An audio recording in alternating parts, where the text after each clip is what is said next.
Alright,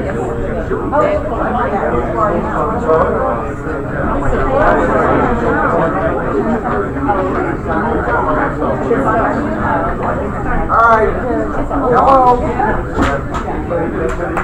Why don't you come sit at the table? You can sit at the table.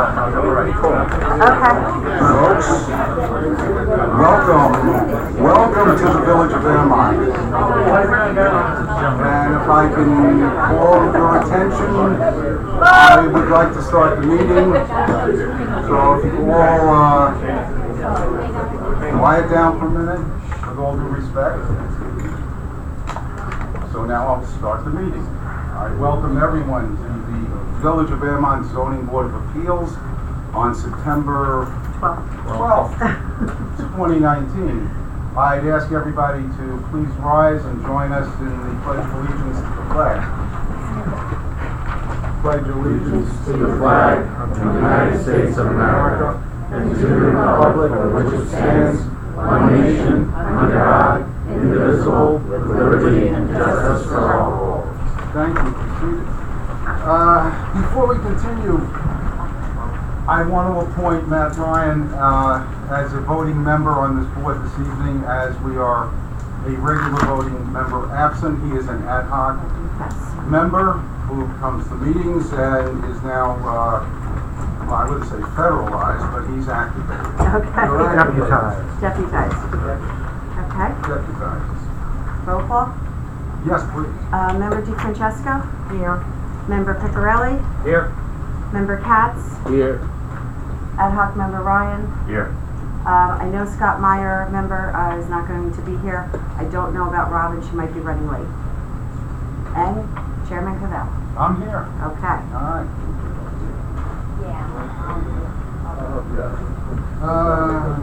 The minutes. If one of the members would address the minutes, I'd appreciate it. I make a motion to approve the minutes with I found. The minutes from what date? 8/8? 8/8. Okay. Okay. I'll second. Okay. Thank you.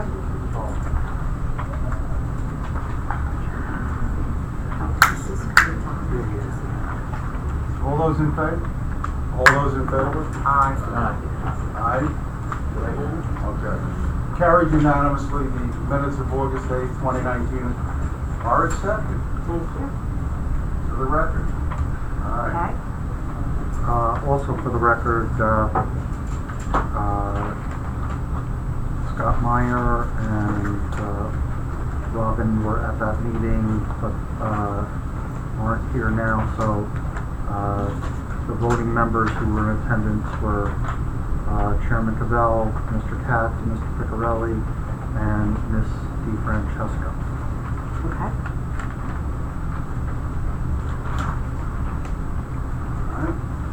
And with the air conditioner, if you speak, just please use your microphone. Sure. Thank you. Okay. The opening act. Number 5 on the agenda is a public hearing. What am I reading this? It's better. On the application of Stage Street Associates LLC. Address of this property is 124 Route 59 in Airmont. And the request is as follows. Minimum lot area that's required for this lot is 60,000 square feet, and the proposal of the applicant is 22,975 square feet. In other words, these would all be waiver requests. Minimum front setback, the requirement is 50 feet, 23.1 feet is proposed. Minimum side setback, 20 feet is required, 0 feet is proposed. Minimum total side setback, 85 feet is required, 29 feet proposed. A buffer to the central zone, proposed tax map.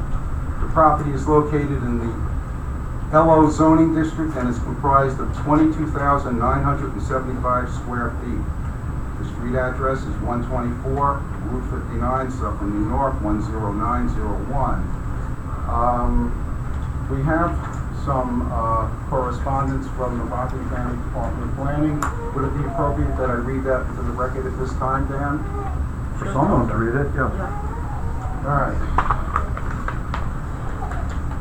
Let me just get the right one here. Yep. Okay. Because the reason for this referral to the Rockland County Department of Planning is a matter of law, general municipal law, because the property faces a state highway, Route 59, and two municipalities, the town of Ramapo and the village of Montebello. So I required by law that they be apprised and get to review the application and the request. And I'll read this as fast and as quickly as I can. It's kind of lengthy, but it's important that it gets heard and placed into the record. Okay, General Municipal Law Review, Section 239L and M. And the item is Stage Street Associates LLC, 124 Route 59. A variance application to allow the construction of 6,335 square foot warehouse space with 8 parking spaces on 0.53 acres in the LO zoning district. Variances are requested for lot area, front setback, side setback, total side setback, side yard, rear setback, and buffer the residential zones. The northern side of New York State Route 59, approximately 400 feet west of State Street. And I already told you the reason for the referral. The County of Rockland Department of Planning has reviewed the above item. Acting under the terms of the above general municipal law powers and those vested by the County of Rockland Charter, I, the Commissioner of Planning, hereby disapprove this application, and for the following reasons. The proposed structures require multiple significant variances which indicate a general overdevelopment of an undersized parcel. Despite the provisions of Section 210-132D2, which allows for significantly reduced bulk requirements for existing non-conforming lots, the proposal requires a side setback of 0 feet. The reduced size of the loading berths with only a 24-foot backup space is impractical for truck deliveries. A loading berth with the standard length of 40 feet combined with a 24-foot backup area and a minimal side setback of 10 feet would occupy almost the entirety of the parcel's width. This proposal is an excessive overdevelopment of a parcel that is not suited for warehouse use. This application must be disapproved and the property developed in a manner that is consistent with the village requirements. Okay. Can I interrupt just You're right ahead, if you must. for a moment? If you must. The importance of the way that this GML is drafted. A, that it does not approve the application. And B, Right. has many provisions within it that say must or shall, would necessitate this board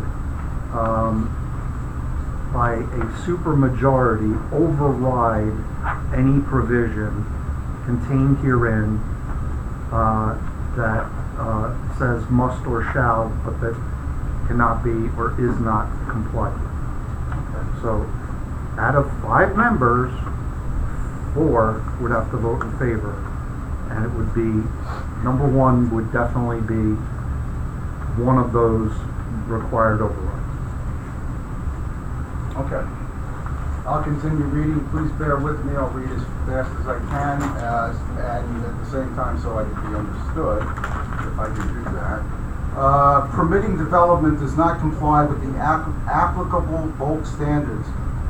Can set an undesirable land use precedent and result in the overutilization of individual sites. The proposed lot area is 38% of the required minimum. A side setback of 0 feet is proposed. The front, rear, and total side setbacks are deficient by 54% 42% and 47% respectively.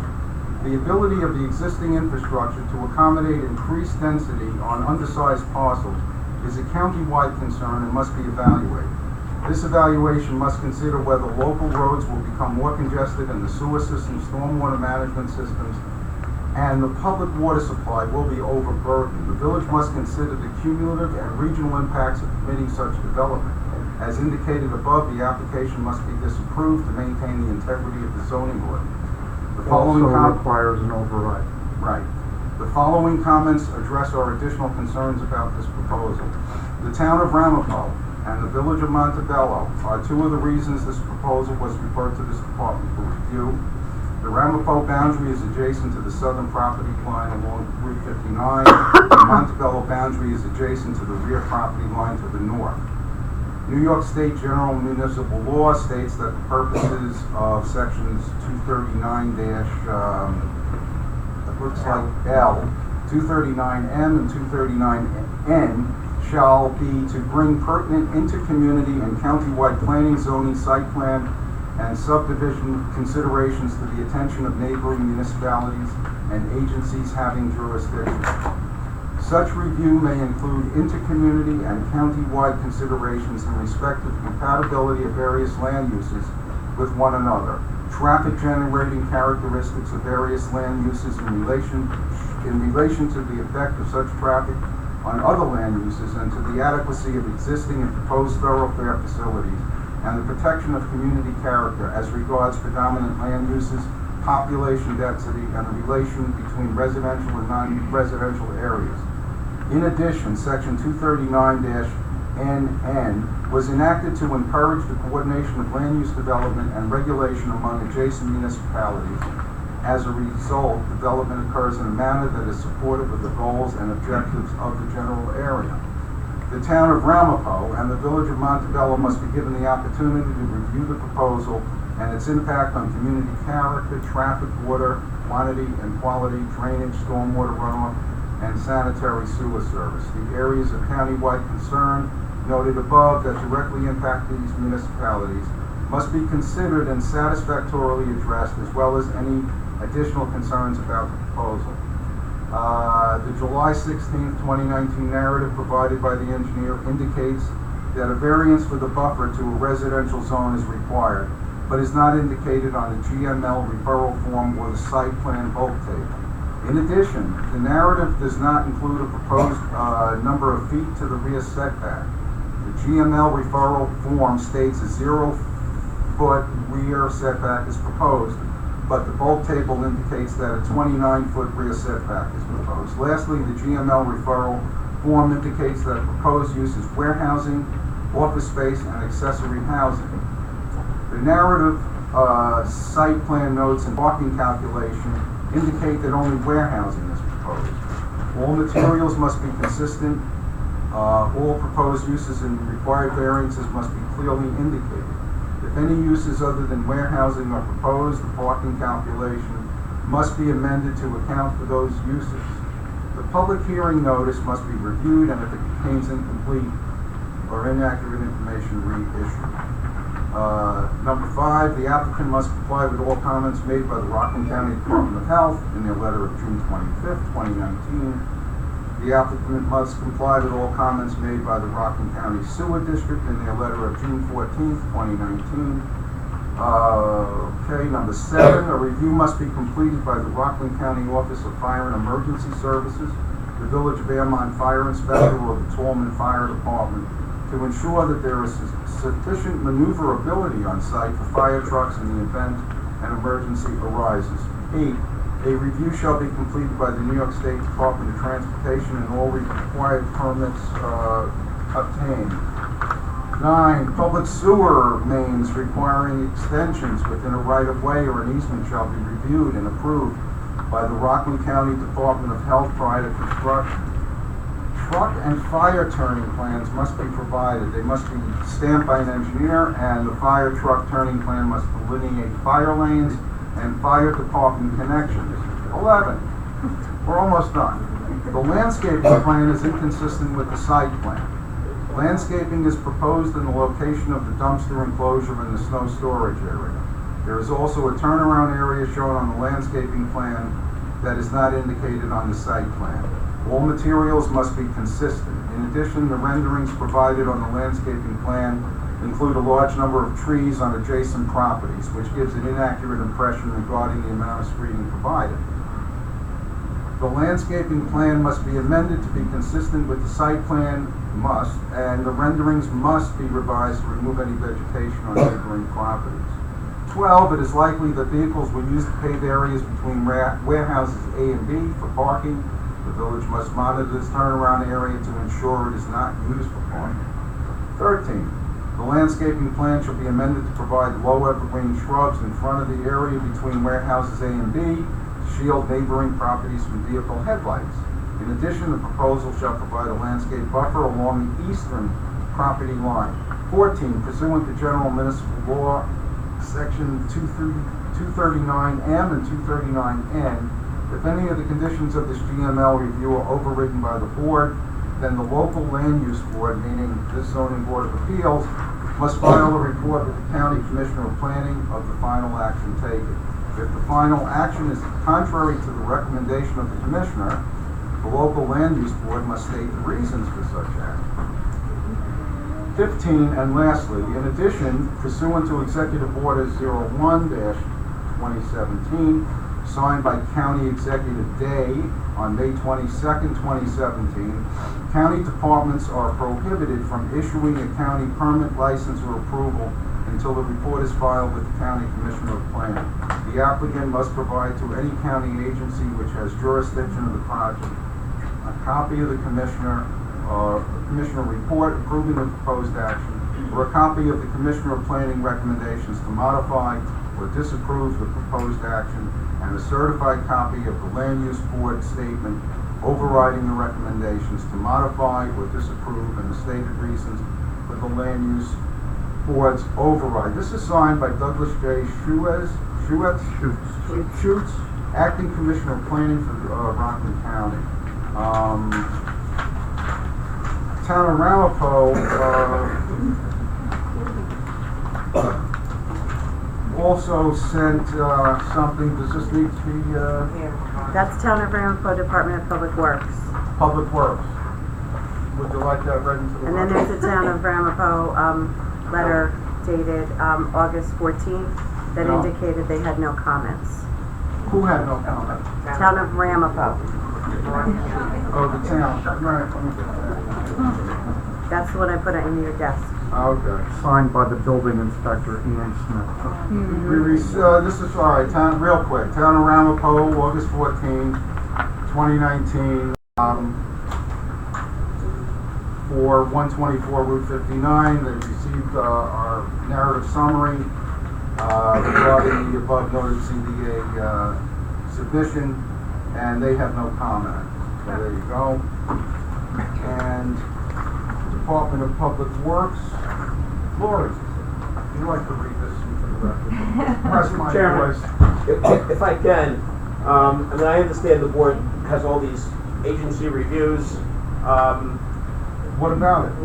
We have no objection to them. We're going to comply with all of those items. Those are all items that the planning board has, and We didn't, with all due respect, Mr. Baum, you're gonna go right after. No, I just figured the public wanna No, we want to hear. wanna No. speak. It's whether Yeah, the anybody application. wants to hear this or not, including you or the public. It is my responsibility to make it public and read it into the record. I appreciate, the fact that it's lengthy, but this is no change forever in zoning board of appeals procedure here in Airmont. Okay. We want to hear it all anyway. It's long, it's boring, but it needs to be let out into the sun here. That's fine. All right, and I appreciate your company. All right, Lori, can you read that? I guess so. Dated August 26, 2019, Town of Ramapo, Department of Public Works. Addressed to our clerk, Ms. Carley. Our office is in receipt and has reviewed a plan prepared by Civil T for the above referenced project, which was dated April 8, 2019. We thank you for the opportunity to comment on this plan. Our comments are as follows. 1. A sanitary sewer review is required prior to final site plan approval. The fee of $125 payable to the town of Ramapo at the town of Ramapo Planning Department is due from the applicant. Ordinarily, the town would not begin the review process until this department has received receipt that the above fee has been paid. Please make sure that the applicant submits the review fee as soon as possible. 2. The Rockland County Sewer District Number 1 must be given an opportunity to comment on this plan.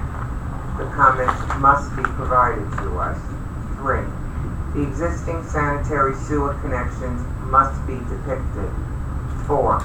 A sanitary sewer study must be provided.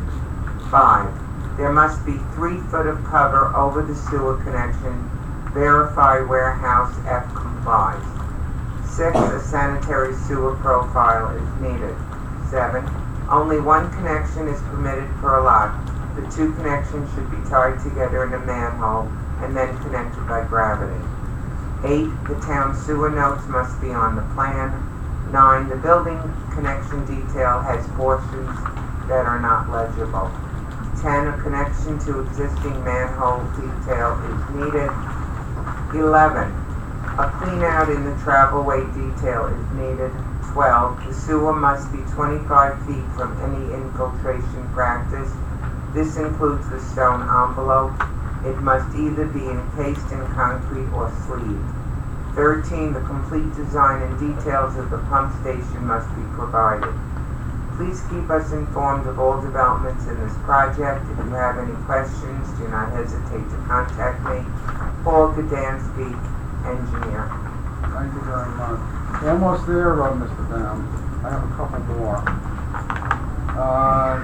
Department of Transportation, the State of New York, Route 59, and they address both properties. There are actually 2 properties that are applied for variances here tonight. They're one lot away from each other, same ownership, but we have to take it one case at a time. The Department of Transportation is addressing both properties, 124 and 130, Route 59. Marty, can you please speak into the mic? Not everyone can Sure. hear you. Thank you. Sure.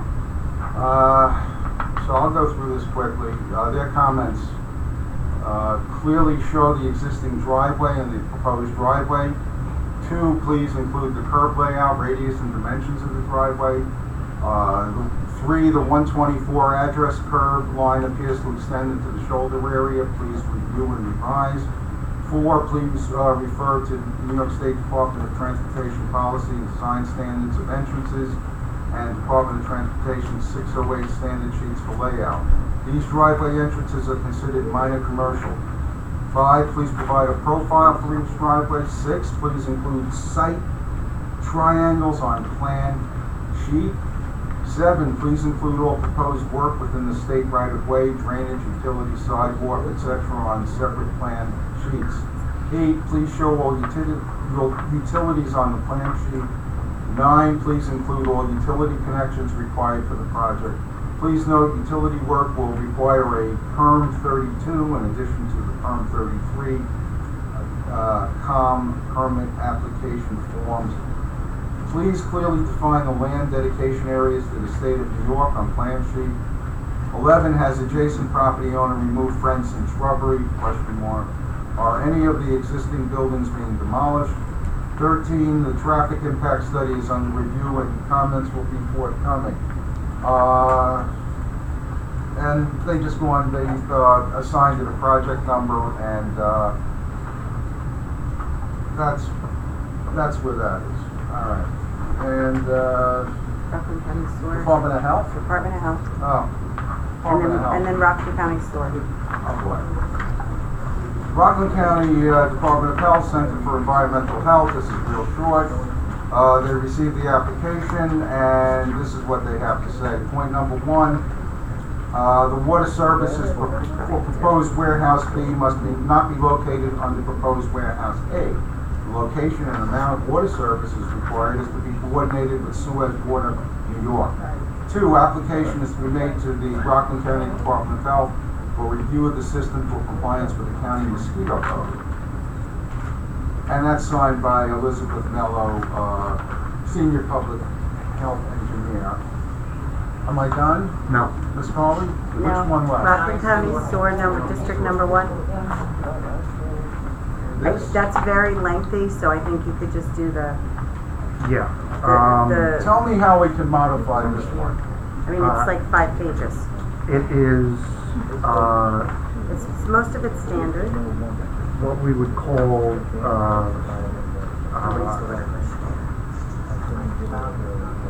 well, it's the, standard letter, issued by, the Rockland County Sewer District Number 1 when they review a site plan application, up to number 4 on page 2, which, I would read, number 4, 5, and 7, because those are, specifically related to the subject application. You want me to, read 4, 5, and 7? Is that what you're saying? Yeah, for Okay. A and B, and then 5 and 7. Okay. All right, details for sanitary sewer construction must comply with the district's construction standards and should be thrown out on the plans. A, drawing number 3, grading, drainage, and utility plan shows the sewer connections from the proposed building connecting to a manhole on Route 59. However, construction standards for Rockland County Sewer District Number 1 specify that, quote, all sewer connections shall be via a properly installed W-Y-E, T-E-E, or saddle on the main sewer pipe.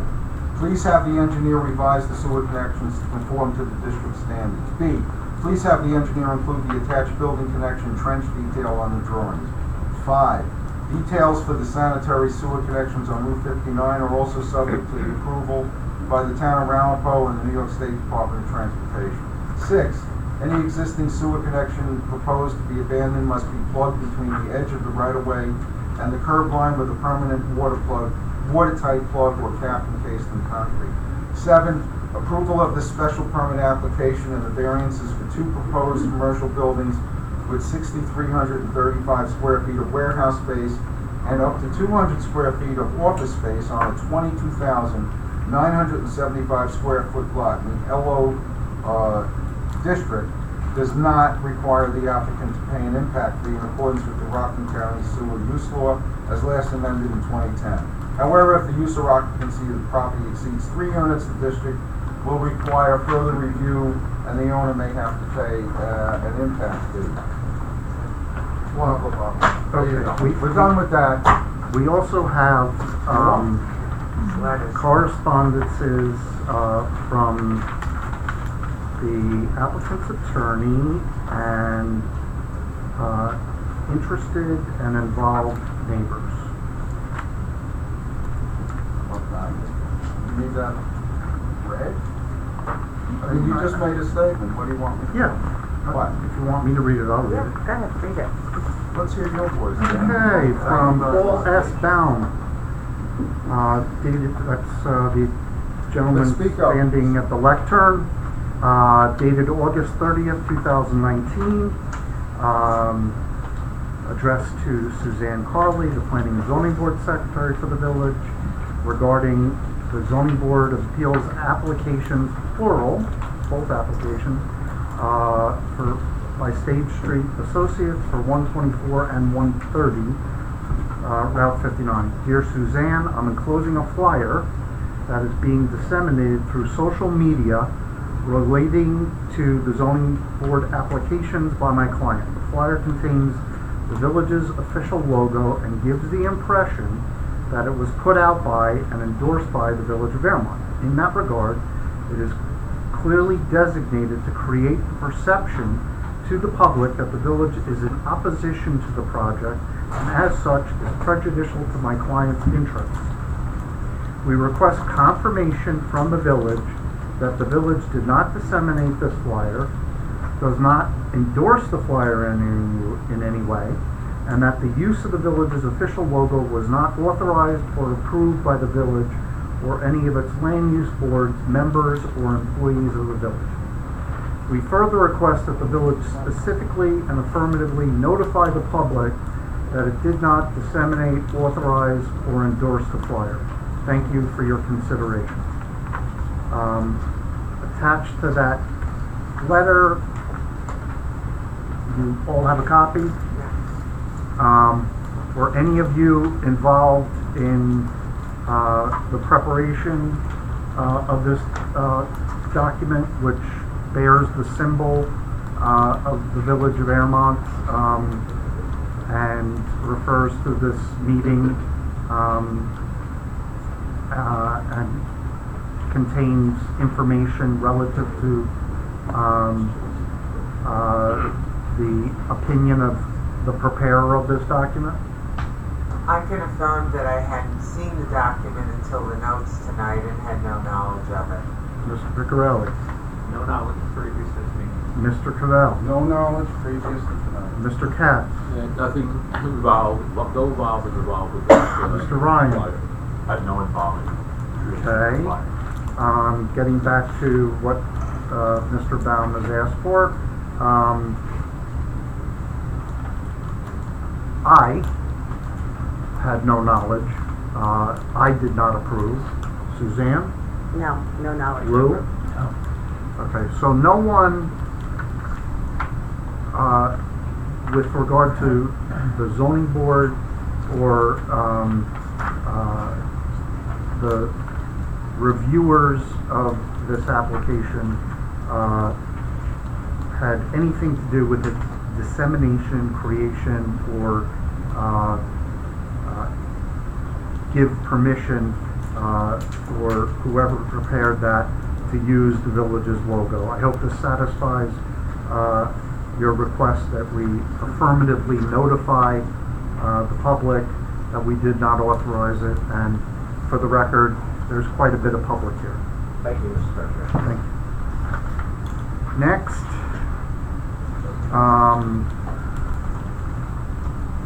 what related to was an email from Mr. Baum to me. As we discussed, I attached a flyer that is apparently going around on social media, which appears to be put out by the village, use of the village's official logo.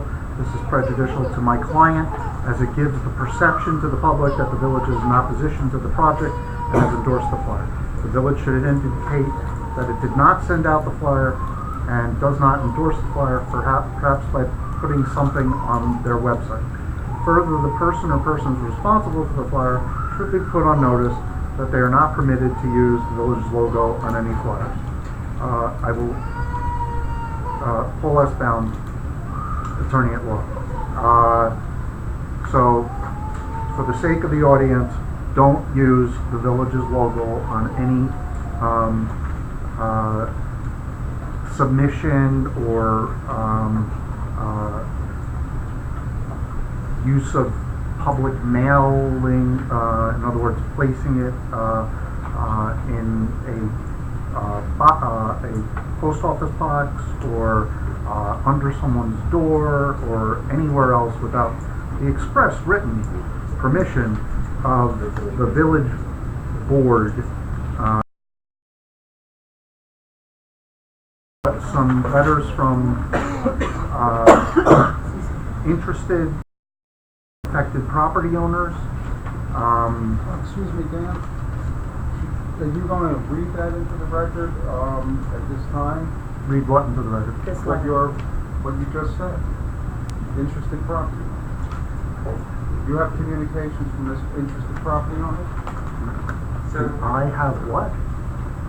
Dan, Marty is asking. Hold it. You just said you had letters or some communication from interested. They're part of the file.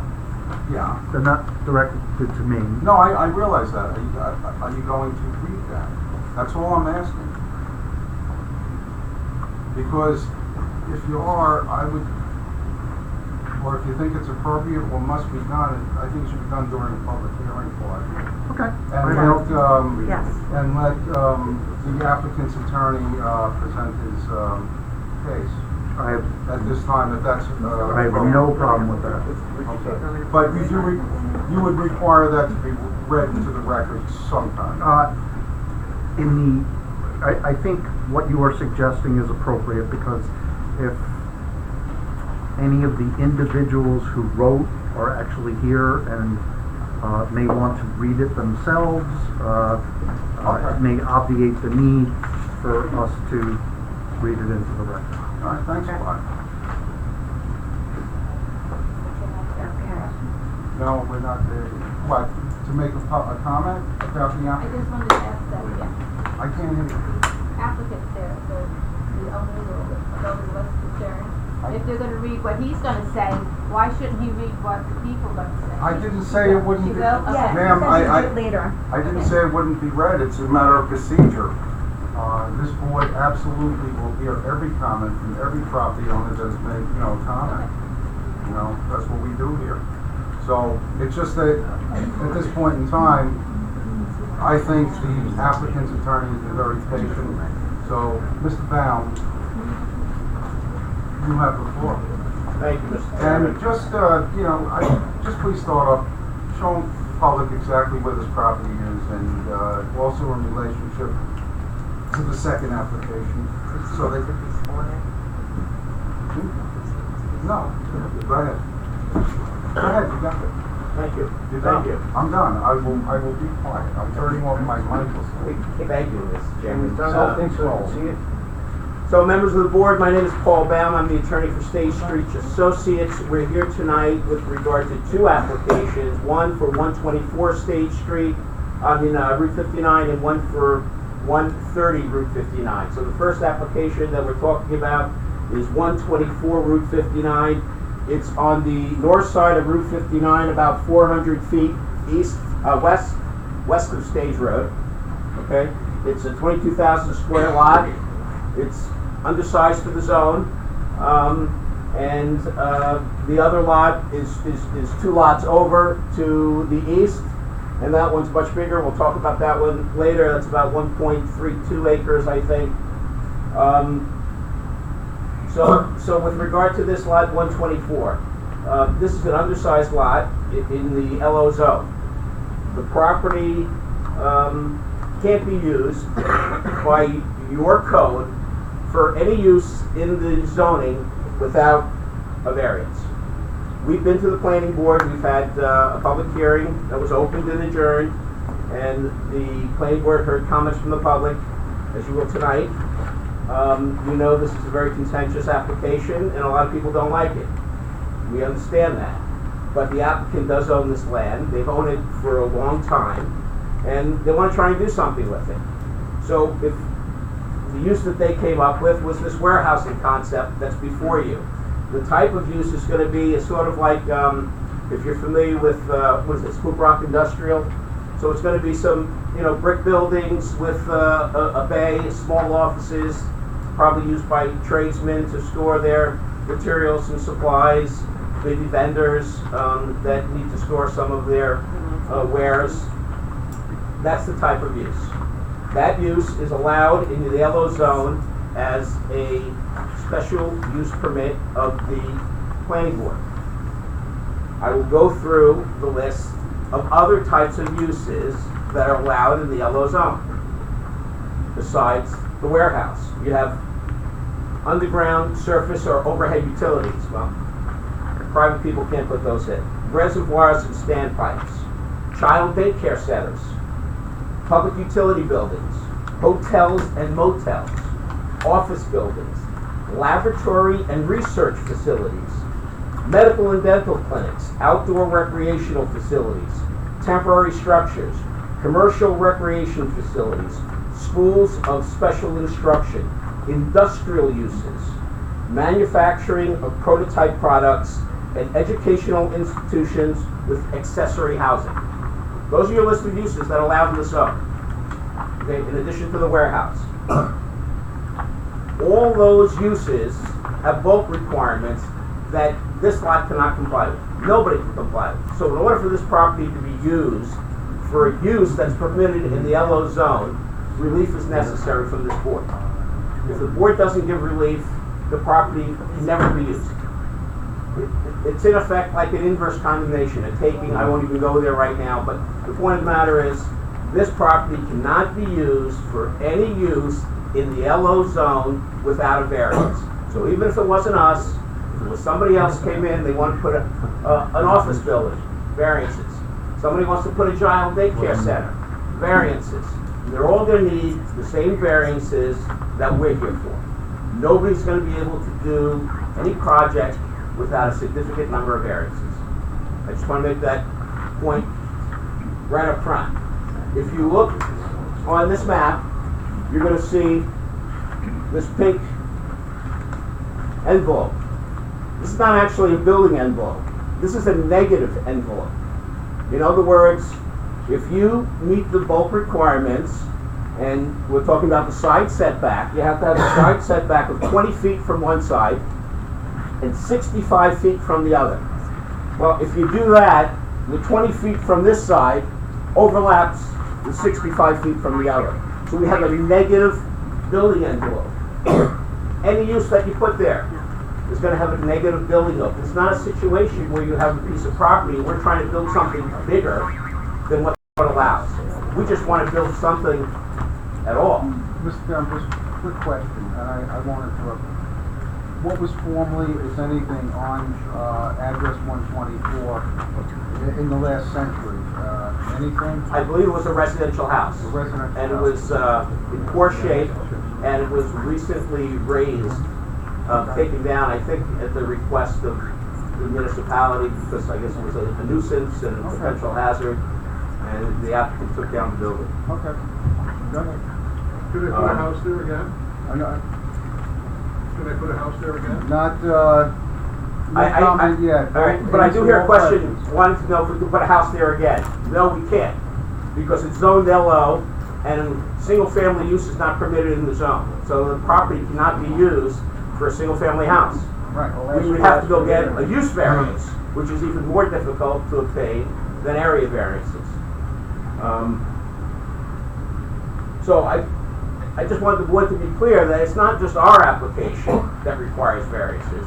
It's any use of this property by anybody for any use that's permitted by your zoning code is going to need a variance. Plain and simple. So unless we get relief, the property cannot be used. And I want to take you through the variances because I know there are a lot of them, and some of them are very significant. I agree. But what we've tried to do, what the applicant has tried to do with their engineer, is try and design a use that they felt would be, I guess, the best, or least detrimental to the community by the way they've laid it out. So, this is a residential lot. This lot in the middle is also a residential lot, and this is an important lot. This is lot 126, okay? There's a residence here, it's being used as a residential lot. This is our other project. It's also in the yellow zone, and it's also an old residential lot. It's got a house that's still there that we're going to add on to create into an office warehouse building. But when they laid out this project, they tried to lay it out to keep the buildings as far away from this residential use as possible. Over here is a commercial use. So they moved the buildings as far to the west and put them right on the property line. Well, we have to put them on the property line because if you put it in the middle, cars can't circulate. Nobody can get in one side and come around and get around the other side. So you really need to keep these buildings to one side in order to allow circulation and parking and meet all your other requirements of the code. We could have put it on this lot line, but we wanted to keep it as far away as possible from this residential lot. That was some of the thinking that went into this plan. We know that there's going to be comments. We know that the planning board may want to play around with it, shrink it down. We still have comments that we have to get from the fire department, and those all have to be taken into account. But before we can even get there, before we can review all these issues with the planning board to try and make a nice, safe, development, we have to get past your board. So we're asking for these variances, and I'm going to go through them and locate them on the map so that you can see, and the public can see exactly which ones we're seeking. So the first one is minimum lot area. So in your zone, you need 60,000 square feet. This is an existing undersized lot. It only consists of 22,975 square feet. There's nothing you can do about that. We can't get any more land. The applicant tried to get this land. This is very important. This house that sits between their two lots, the applicant tried to buy.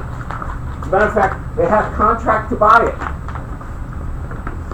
The property was in bankruptcy.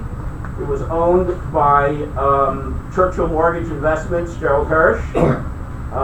When it went into bankruptcy, my client wanted to buy it. He wanted to buy both of these. And he had a contract to buy both of these. But the trustee in bankruptcy decided not to sell him this lot after we had a contract.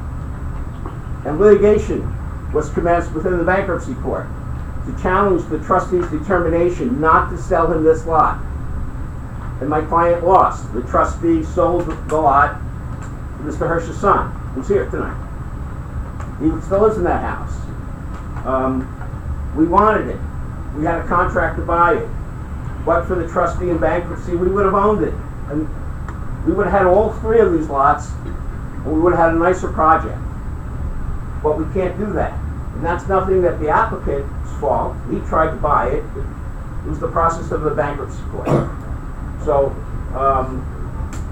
you need to know that we didn't just come in and buy a small lot and try to monopolize or capitalize and put too much on one lot. They had a plan, and that plan was ordered in the bankruptcy court. So, we would love to have this property, but now there are different dynamics, and I don't know if it's possible. So, that's the first variance, the lot area. You can't do anything with it. The next variance is front setback. Your code requires 50 feet. We're proposing 23 feet from the road to the front of the building. 23.1 to be exact. Now the house used to be at about 23.1 feet when it was there. So even though we're coming closer to the front than the required setback in the yellow zone, we're trying to respect the front setback that existed prior. So you had a house there that was 23 feet back. We want to put a building there that's 23 feet back. We need as much area as possible. I mean, if we go in 50 feet and we come out 50 feet, there's a buffer required, that's 100 feet. You're talking about a building the size of a toy fire truck. It's an exaggeration, but it's a very, very small structure. It's not commercially viable. It's not economically viable. And there's just no way anybody can develop this property with such a small building. It can't happen. So that's the second variance, the front setback. The third one is the side setback. And we already talked about those. You need 20 feet from one side. But we're going to put it right on the property line. So we have 0. If I put it 20 feet back and you put a building, cars couldn't circulate around the lot. The building really can't go into the middle. So that's another variance. We're pushing it as far away from the residential house as possible. The third one is total side setback. You need 85 feet. Again, if you go in 20 feet and you go from the other side 85 feet, we have a negative 5-foot building envelope. You can't put anything there. I don't even have you can't even make a 2-foot building. Okay? So it's impossible to comply with your code. Mr. Barham, quickly, 100 Route 59 LLC, who owns that, what is on that property now? This, the next door neighbor going west. It's being used as an office building. Okay. It looks like it's an old single-family house that was converted to an office. Okay. The next one. So that was the fourth. The fifth one. The minimum side yard is also 20 feet, and since we're putting the buildings right on the property line to keep them as far away from the residential use to the east, it's also 0. That's what's proposed. Minimum rear setback, 50 feet. We're proposing 29 feet from the rear lot line to the back of the building. 50 feet would take us down to here. And then in addition, your code requires a buffer. So if you were to add a buffer of 50 feet, you would come here, and then you'd have to measure your setback from the end of that buffer, and you'd come in another feet, 50 feet, and you'd be about here. So again, trying to conform to the LO zoning requirements is impossible. It can't be done. Well, So we'll address that, I guess, after. it can't be done, Mr. Chairman. So those are the 7 variances that were requested. So as I indicated, every single permitted use listed in the zoning code will require a variance. And this property cannot be developed for any single use that's permitted in the zone without relief from the zoning board. That's why we're here. So I want to go through the standards in your deliberations. So under the village law, as the board well knows, you do a balancing test, and you weigh the detriment to the community versus the benefit to the applicant if the variance is granted. And in going through that balancing test and balancing the equities between the community and the property owner, you're supposed to look at 5 factors. All right, so the first one is whether an undesirable change will be produced in the character of the neighborhood or a detriment will be created to nearby properties by the granting of the area variance. And these variances are not really going to create an undesirable change in the neighborhood. You already have, if you go down the lots, and I'm going to request, at the end of this public hearing, I'm going to request that the board adjourn this public hearing to a new night. One, we need to get the comments from the town of, the village of Montebello still pursuant to the GML requirement. But additionally, I submitted a FOIL request so that we can go look at all the other lots, and I can tell you exactly what the bulk requirements are on all these other lots on 59 to show you that this development is really not going to be out of character with what exists there now. It's pretty much in character. But I wasn't able to get those files. Suzanne was away, and then when she came back and put them together, I didn't have the ability to go see them.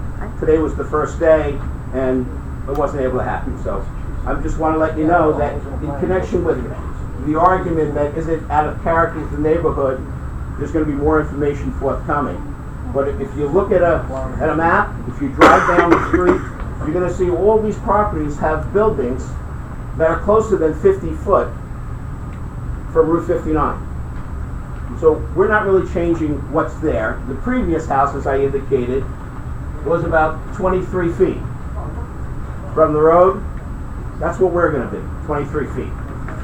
So we're not coming closer to Route 59 than the previous structure was.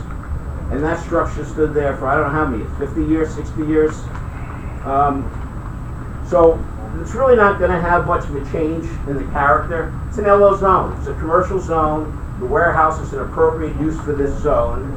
A lot of these conditions are existing conditions. The front setback is an existing, and it's similar. The properties to the east at 120 Route 59 and 114 Route 59 have similar setback conditions. As do the properties have similar setback conditions. As do the properties at 126, 134, 140, and 144. All similar conditions. They're all deficient with regard to front yard setback requirements of 50 feet. Mr. Bell, if I can interrupt for when you're researching the adjoining, adjacent, Can't you neighboring. please speak up? I got the vet right here. Yeah. When you're doing your review of the other properties, could you also make certain to list the size of the structures and whether or not they were pre-existing non-conforming, or whether they obtained variances, and if so, what variances they obtained?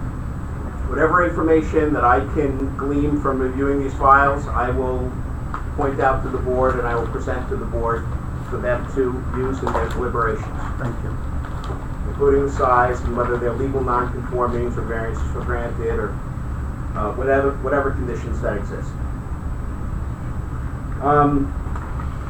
So let's go on to the side yard, side setback, and total side setback variances. As I indicated, we need those so that we can create a driveway to get into this property. We can't meet the 20 feet from each side. You know, we have a front yard 80 feet. You need to have at least a 24-foot right-of-way. So that leaves what? 80 feet less 24 is, do the math, 50, 56. And if we have to respect the 20, now you're down to about a 30-foot building. But there would be no parking. It would just be a long, narrow building that you wouldn't be able to park anywhere, and you wouldn't really get good circulation for vehicles to come in and out of this building. So they need to be placed over there in order to provide this ingress and egress and the circulation. The rear setback is being reduced to 29.9 feet without a buffer. So, and we're asking for a variance so that we don't have to provide any buffer. This is the Indian Rock multifamily Lackawanna Trail, right, in the village of Montebello. So the applicant's plan is to just landscape this whole 29-foot and create a huge 29-foot landscape buffer, if you want to call it. I don't think this property will be visible from the housing units in Indian Rock. We do have some landscape plans to show you. I know there were some comments about them by the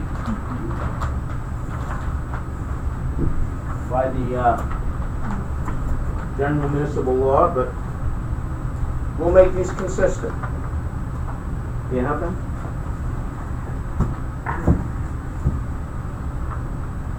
I'm not sworn in, so. I'm sorry, yeah. Can we see? Rachel Baris from Civil Tech Engineering, she's the engineer for the project. I apologize. But If you speak, do you affirm that the testimony you give will be correct and accurate as best you know? Yes, I do. Thank you. If you submit one. Yes. So, Rachel, can you explain to the board what's planned for the landscaping for the rear setback to screen the project from the Indian Rock development? So the builders have a strong landscaping history, so they had a lot of influence in the landscaping, and they plan significant landscaping in the rear of the property that would act as screening to the Lackawanna Trail. They also had landscaping in the front and along this area to prevent anything from shining through. They called out different plants. I think that the concern that came up in the GML had to do with what was off property, that they didn't want to see that. But as far as what's on site is consistent with this plan.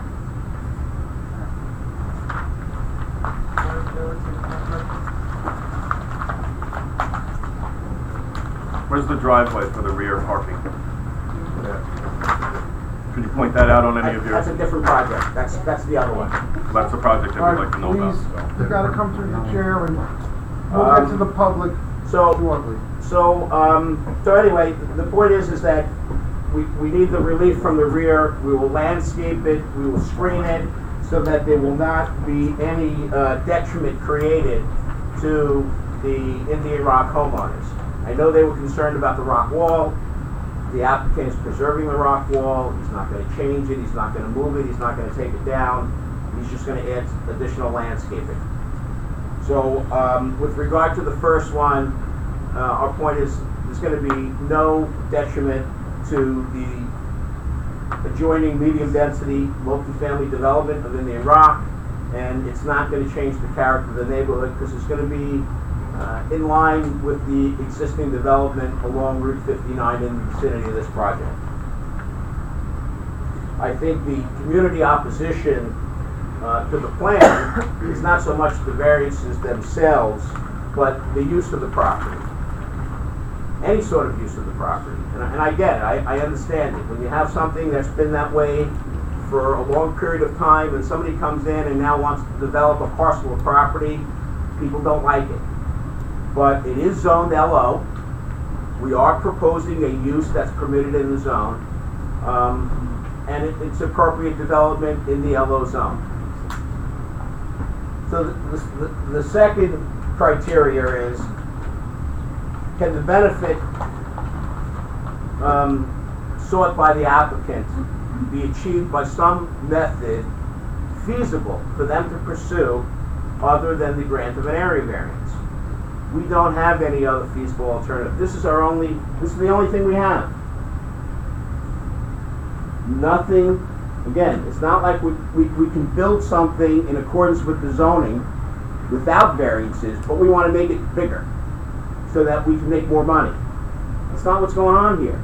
Nothing can be built. Not even the smallest building can be built on this property. Can you build a smaller building requiring less variances in number and or scope? Through design, some variances you may be able to avoid. Some you can't. I mean, and when I say avoid, I don't mean avoid. You may be able to make a smaller variance, but it's still going to need a variance. Okay. Anything is going to need a variance. Maybe not as significant as the ones we're asking for, but it's going to need a variance. Anything. So there's no way this property can be developed for any use permitted in the LO zoning district in compliance with the zoning code. The third area, is the requested area variances substantial? Well, yeah, some of these are very substantial.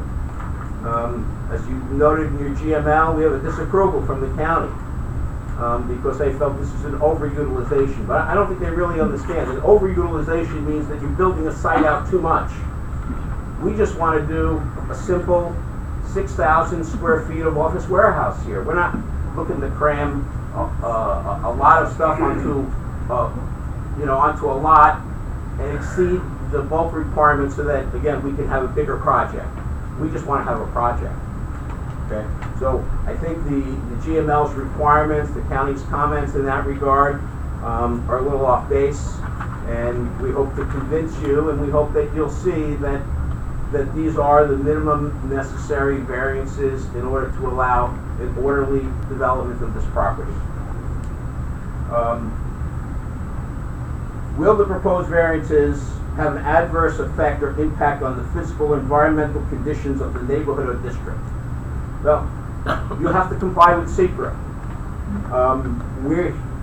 These variances are considered type 2 variances under the State Environmental Quality Review Act. And per 6 NYCRR 617.5 C16, the granting of individual setback and lot line variances and adjustments are deemed by law not to have a significant impact on the environment and are precluded from environmental review. That's the State Environmental Quality Review Law.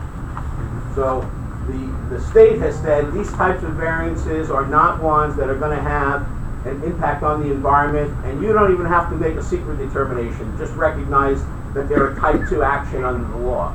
And that's it. And finally, is the alleged difficulty self-created? And a lot of people might say, well, the applicant bought this property knowing that it was zoned LO, knowing what the bulk requirements are, and he went ahead and bought it anyway, and therefore those variances or that hardship and that difficulty is self-created. But as I told you, he didn't buy this by itself. He went to buy both of these in bankruptcy. And after he signed a contract with the trustee of the bankrupt estate to purchase both these properties, the trustee refused to sell this parcel. Litigation ensued, my client lost, and the property was sold to the current owner. So he didn't just buy the small lot saying, all right, I'll buy this lot, I'll see what I can do with it. He had a contract to buy both, and it was ripped out from underneath him. And if the board wants more information on that, I can certainly supply it and give it to your attorney for his review. But this definitely was not a self-created situation. He intended to buy the middle lot and intended to have one big project, one big parcel of land that he would be able to situate buildings on here, all in compliance with your code. Could he have backed out of the contract since he made an offer on both lots? I can't answer you that, Mr. Crashow. This happened back in, I'll tell you when this happened. I did not represent them back then, but this happened back in 2002. I can't answer whether he could have backed out. He was under contract to buy it. I don't know if one was contingent upon the other. If he could have backed out, how, are you contending that that wouldn't relate to a self-created hardship, that wouldn't vitiate a self-created hardship? It could be. Yes, it could be. Is it the same owner of both lots? Excuse me, I'm sorry. Was it the owner of was it the same owner of the two lots? These two lots? Yes, sir. Yes. It was the same owner, entered into bankruptcy. My client comes in, says I want to buy these two, signs a contract to buy these two, and then the trustee says, no, I'm going to sell this to somebody else, and be litigated and lost. And was it one contract for the two properties? Two separate contracts. Two separate contracts. Are you complete at this moment? Are you completed? Yes, I'm finishing up Because right I now. want to get the board involved here with some questions if they have any at this point, because I do want to hear from the public. I understand, Mr. Chairman, so let me just finish up. My point is that these variances were not self-created. And he didn't have control. And I'll get you the additional information. But even if you feel they were self-created, that's only a factor to be considered. It's not fatal to the application. It's just one of the things that you weigh in your deliberations. So with that, I will conclude. I will answer any questions that the board may have. And other than that, we can open it up and deal with the public. Well, thank you for that. I appreciate your presentation. I'll ask the board if they may have a couple questions at this point. However,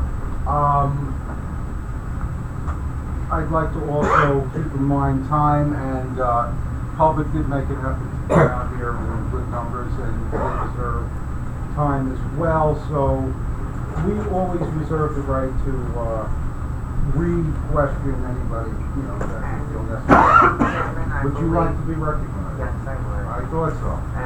And I believe you're going to be asking for an adjournment, in which case this is Could you speak in the microphone? I'm sorry, can you hear me now? No, do you have it turned on? Punch it. How about now? The green light was too light. Okay, just information basic. He entered into a contract to purchase two lots in 2002. I think it was prior to that time. And for the last 17 years, he's been in contract to close, or did he ever close on the one lot? No. What's your time frame? He bought this lot, I don't know, right around that time, 2002, 2003, yes. Okay.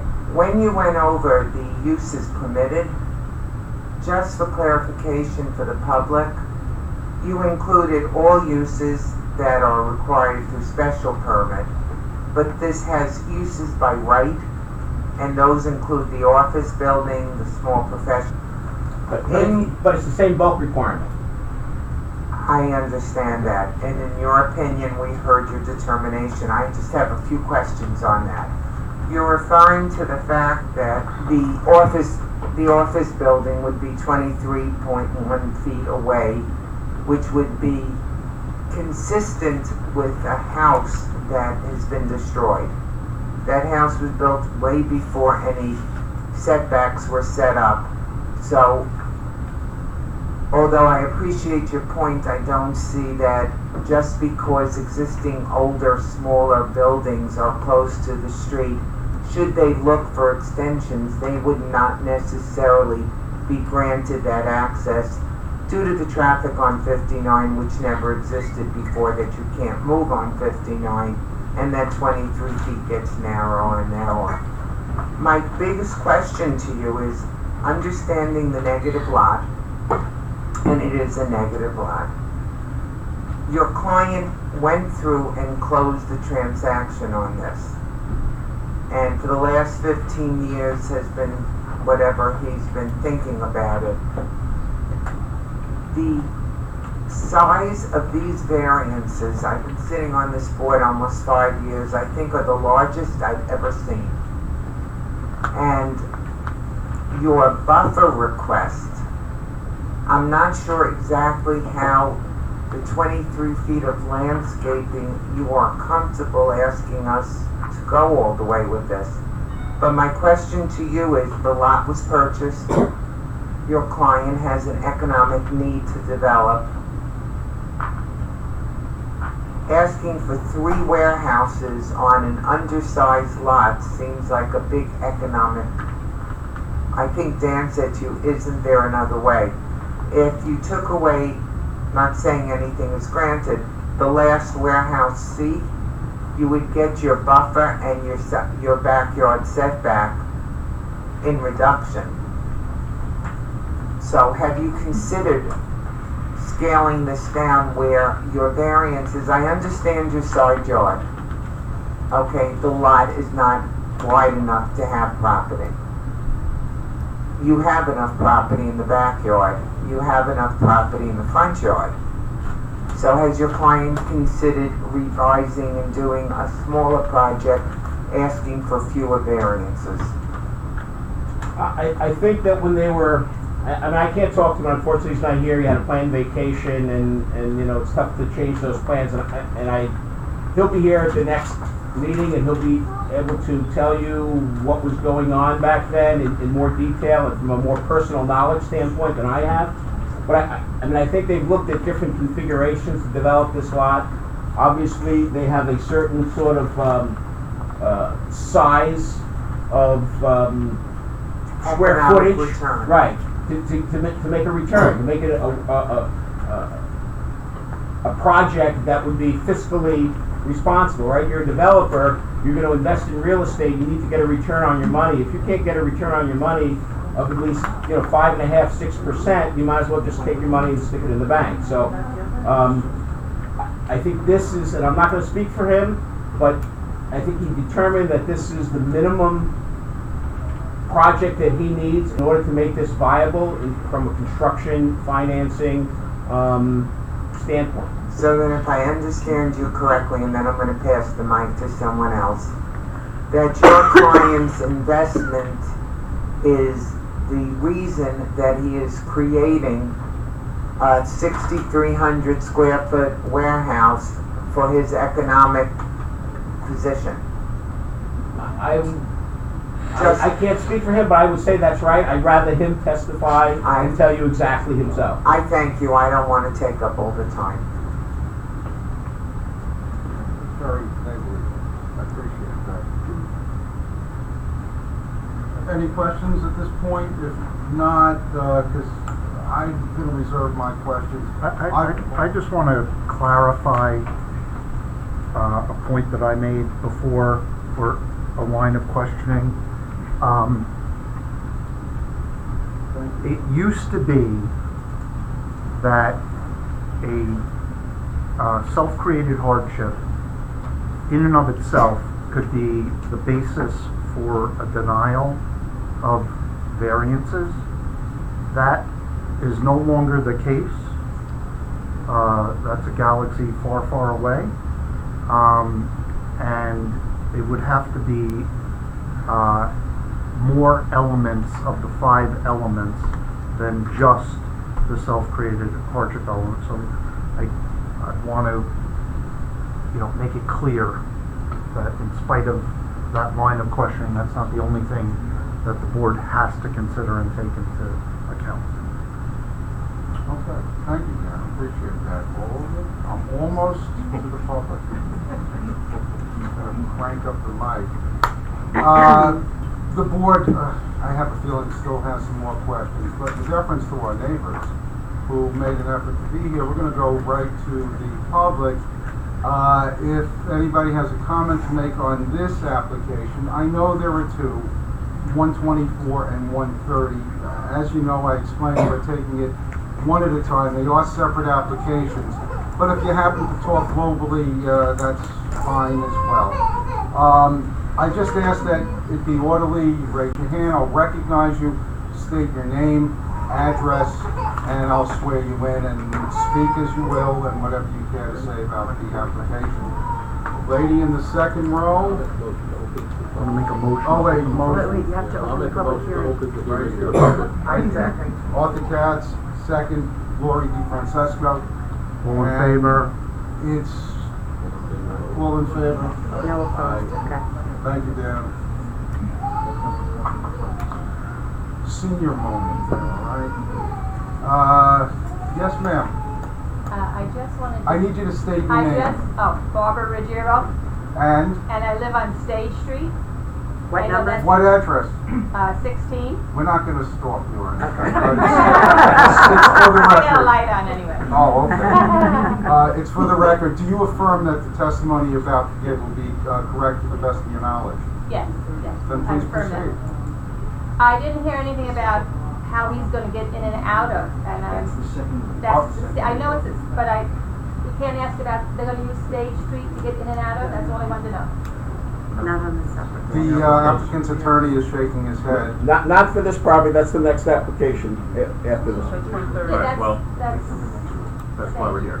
This is Yeah. only for I'm 124. representing. I understand the Lackawanna's being represented right now, but we came here because we thought it was Stage Street also. There were signs And put I at the just end of our wanted block to that know said it if Stage Street is gonna be affected by traffic. Yes. Because this is a dead-end street, very cozy, narrow street. All right, 1 second. I'm going to check with counsel here. Dan, I don't want to put off the public with lack of information and answering, and I know they're 2 separate applications. They are 2 separate applications. There may be different fact patterns with each application. They should be handled separately. Okay, that's why I asked. I mean, if they have a cumulative impact, obviously that could be spoken to. All right, we'll get back to that. Ma'am, in the second row, could you please tell us who you are and where you Hi. live? My name is Corinne Cohen. I live on Lackawanna Trail, 53 Lackawanna. Do you affirm that what you're going to talk about is I'm going to be talk correct? about 124. Do you affirm that you're going to speak the truth? Yes, I am. Okay. Okay. I'm here to represent Lackawanna. I am the president of the homeowners association. Okay, Do you mind if I approach that board? please.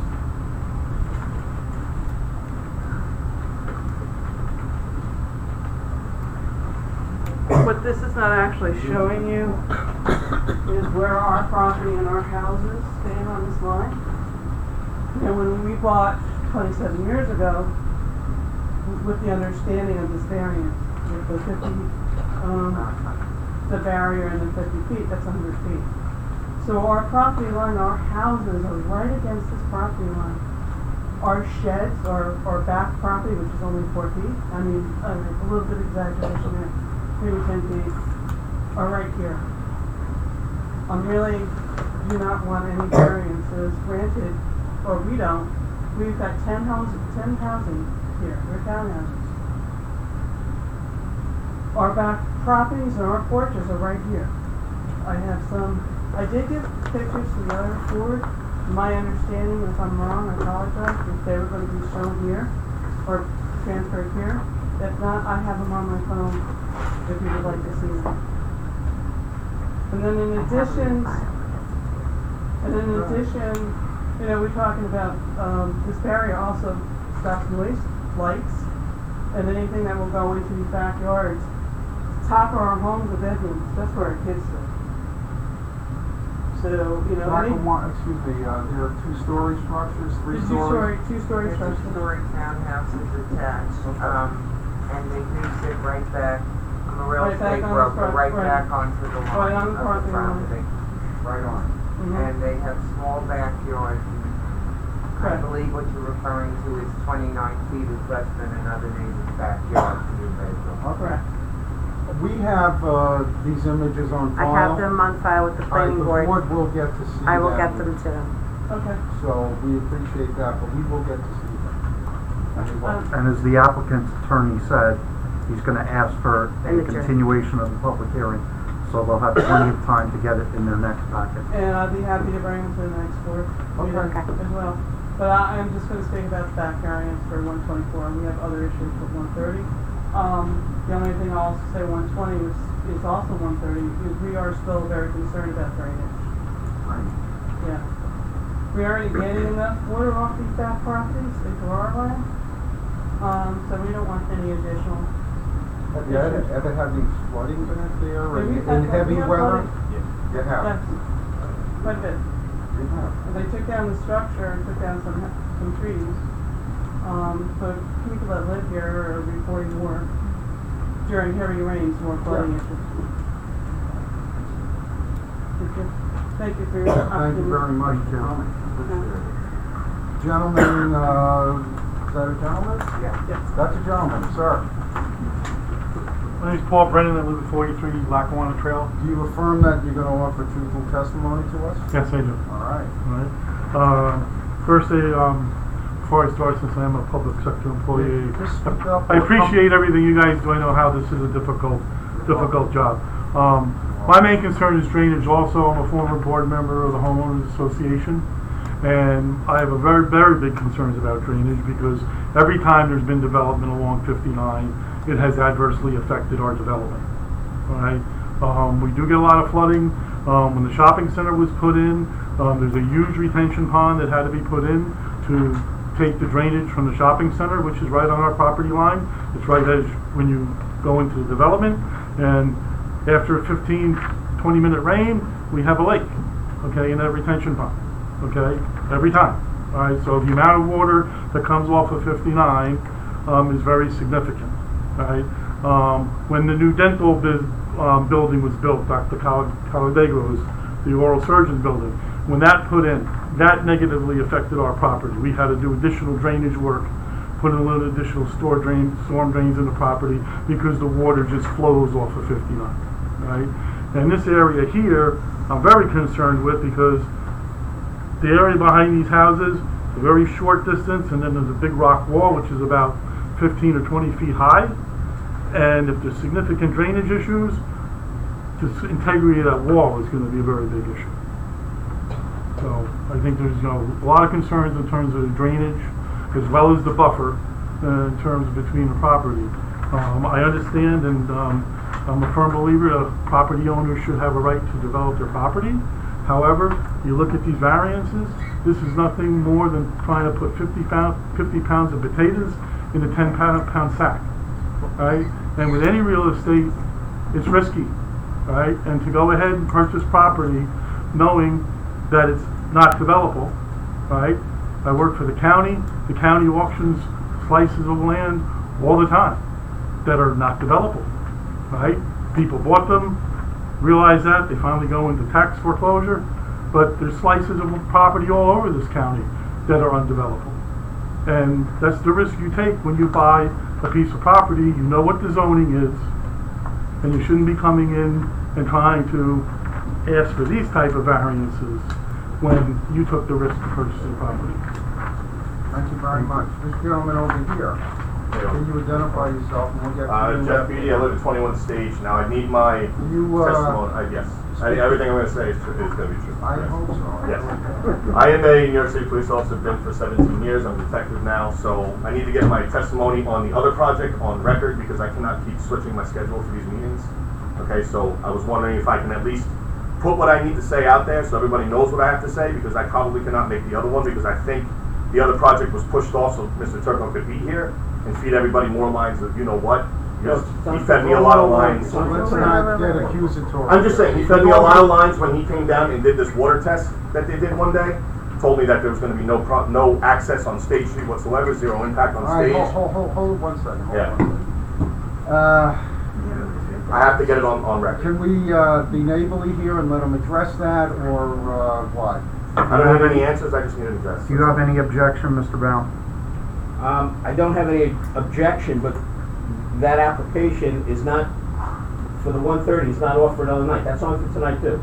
So as soon as everybody gives their comments on this one, you can give your Well, I also comments have on two that kids that have to get to bed. It's 9:30, so I would like to put my I have no comments objection, on Mr. it. Chairman. Okay, thanks. No objection, Mr. Chairman. And All right. if you would like to, if you feel like you didn't say everything that you wanted to say, in light of the fact that it's going to be continued, you can put that in writing. If I don't say everything, my wife can pick up the slack. I'm sure she's got a lot more to say than myself. You so. can write Okay. a letter and it will be put Okay. into the record, and if you're not here, it'll be read into the record. Okay.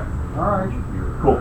So that's on another thing. So I would assume our 12 homes or 30, what is it, 14 homes on stage are not on this map right now? No. All right. So I don't need to see it because it's going to be on the next one. Everybody else can hear it. Okay.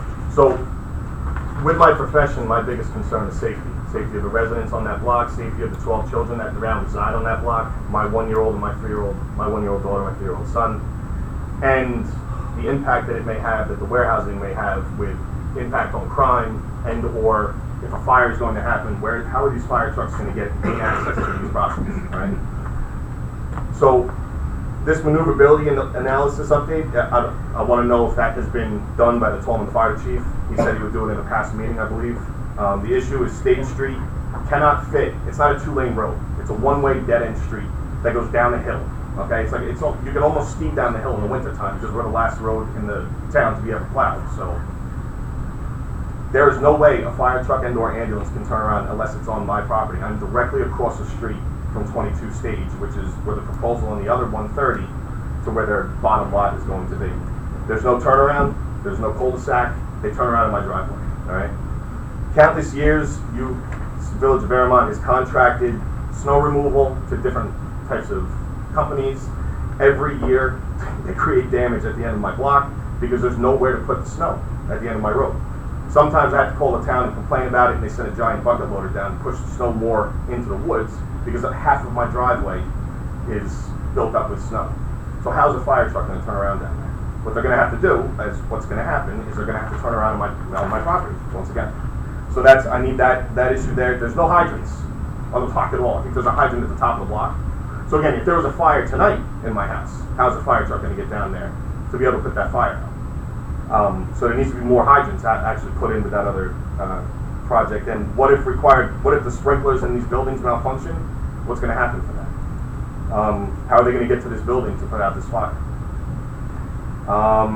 The trucks must be 18 feet, I believe that was said. The project suggests via fire, but I'm just reading notes that my wife put. Or less. What? Maximum. Huh? Maximum. Maximum, okay. Maximum of 18 feet, all right? State Street cannot handle an 18-foot truck. I'm sorry. Drive down it tomorrow, okay? It looks like the surface of the moon down by my house. My little section of the block, I believe it ended with my neighbor's house in 1999. A former cop bought the house, bought the property, put the house up. That section of the roadway has just been forgotten over time. Here, while you're here, show them pictures. Yeah, I have all these photos here. I'll just give it to all you guys. I'll give you a copy so you can have it, so you can see That's your copy. how disgusting this street is. That's my driveway.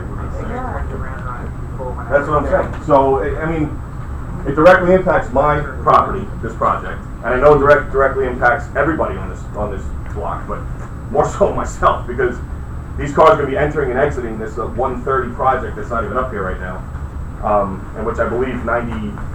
What? Please, no, sir, we can't have. I'm sorry. We can't have crosstalk here, please. So my last thing, two things I have, weather-related issues. Again, the trucks, including your Airmont, whoever you're going to contract it out to this year. Last year they were stuck at the bottom of my street. So at 2 o'clock in the morning, a bucket loader had to come down and take this little 4x4 truck out of the snow. So now you're going to have this big opening where there's going to be a lot down there. How's that going to impact snow removal? The grade of the street is ridiculous. If you stand at the bottom of the street during a rainstorm, any rainstorm, I think it's raining now, you can come down to my house after. The water comes down the street, goes to the left, goes to the right, goes to the left, then at the end, comes right into my property, banks off my paving stones, and into the woods, because there's zero drainage on our street, zero. So you put this building in here, you put all this stuff in here, it's going to make it even worse with the rain problem that's down there, because when it does rain heavy during big storms, that little stream back there that runs through my property, runs behind the Lackawanna property, floods almost into my yard. That's I believe it's almost half an acre, or 4/10 of an acre. I'm not 40% of an acre. So those are my issues. That's just one person. There's a lot more people here who have a ton more issues. Okay, mine is safety. Is there going to be security at this building? Is there going to be security cameras? Because I don't want my house getting broken into, because someone's going to go down there and start stealing copper out of these warehouses. I got guns, I got stuff in my house that are locked up, and I need those to be safe. And I don't want to have to worry about an uptake in crime. And also, the way that the trucks, fire trucks, or any emergency personnel are going to be able to get down there, turn around, and get back up. If, say, you have a car fire in one of these lots that you have down there for these people to park in. The other thing is, when this water test was done, okay, I had to call the town, the inspector came, nobody was ever notified about that water test. The inspector didn't know about it until he called here and someone was like, oh yeah, there was a test that was supposed to be done that day. So they came in, they dug a giant hole, right, tested the water, plugged the hole back up and left, with a giant opening there with, again, 12 kids that could walk in there at any point. So we had to put in, my wife and I, a small type of fence to keep children out of it. So it's very unsafe down there right now, as it is. It's just been sitting an empty hole there. And the other thing is, with in your regards to the village logo being used in a letter that was circulated on social media, my question for the board is, your logo for the village, is that copyrighted or trademarked at all? Do you know? Because if it's not, it should be public domain if I'm wrong. And anything that was done on that letter was a suggestion to Village of Airmont residents to attend a meeting. It had nothing that was said that, hi, I am the mayor of Airmont, come to this meeting tonight because we have a problem with your property. So if that's not trademarked or copyrighted or whatever it is, my $18,000 a year in taxes should let somebody put that logo on a piece of paper to get some public money. You're hardly paying the Village of Airmont $18,000. Oh, I'm paying a lot of money to the Village of Airmont, trust me, a lot of unnecessary money. So if you come down and look on my block, you'll see that I'm paying a lot of unnecessary money to the Village of Airmont. So that's all I have to say for that. With respect, this is an important issue, with respect to the I use don't of know. I can find out, but I our don't know. logo. Whether or not it's trademarked or not would delve into infringement issues. What we're talking about is that could be viewed as official. Giving the village's imprimatur to the flyer, like it was approved by the Village of Airmont.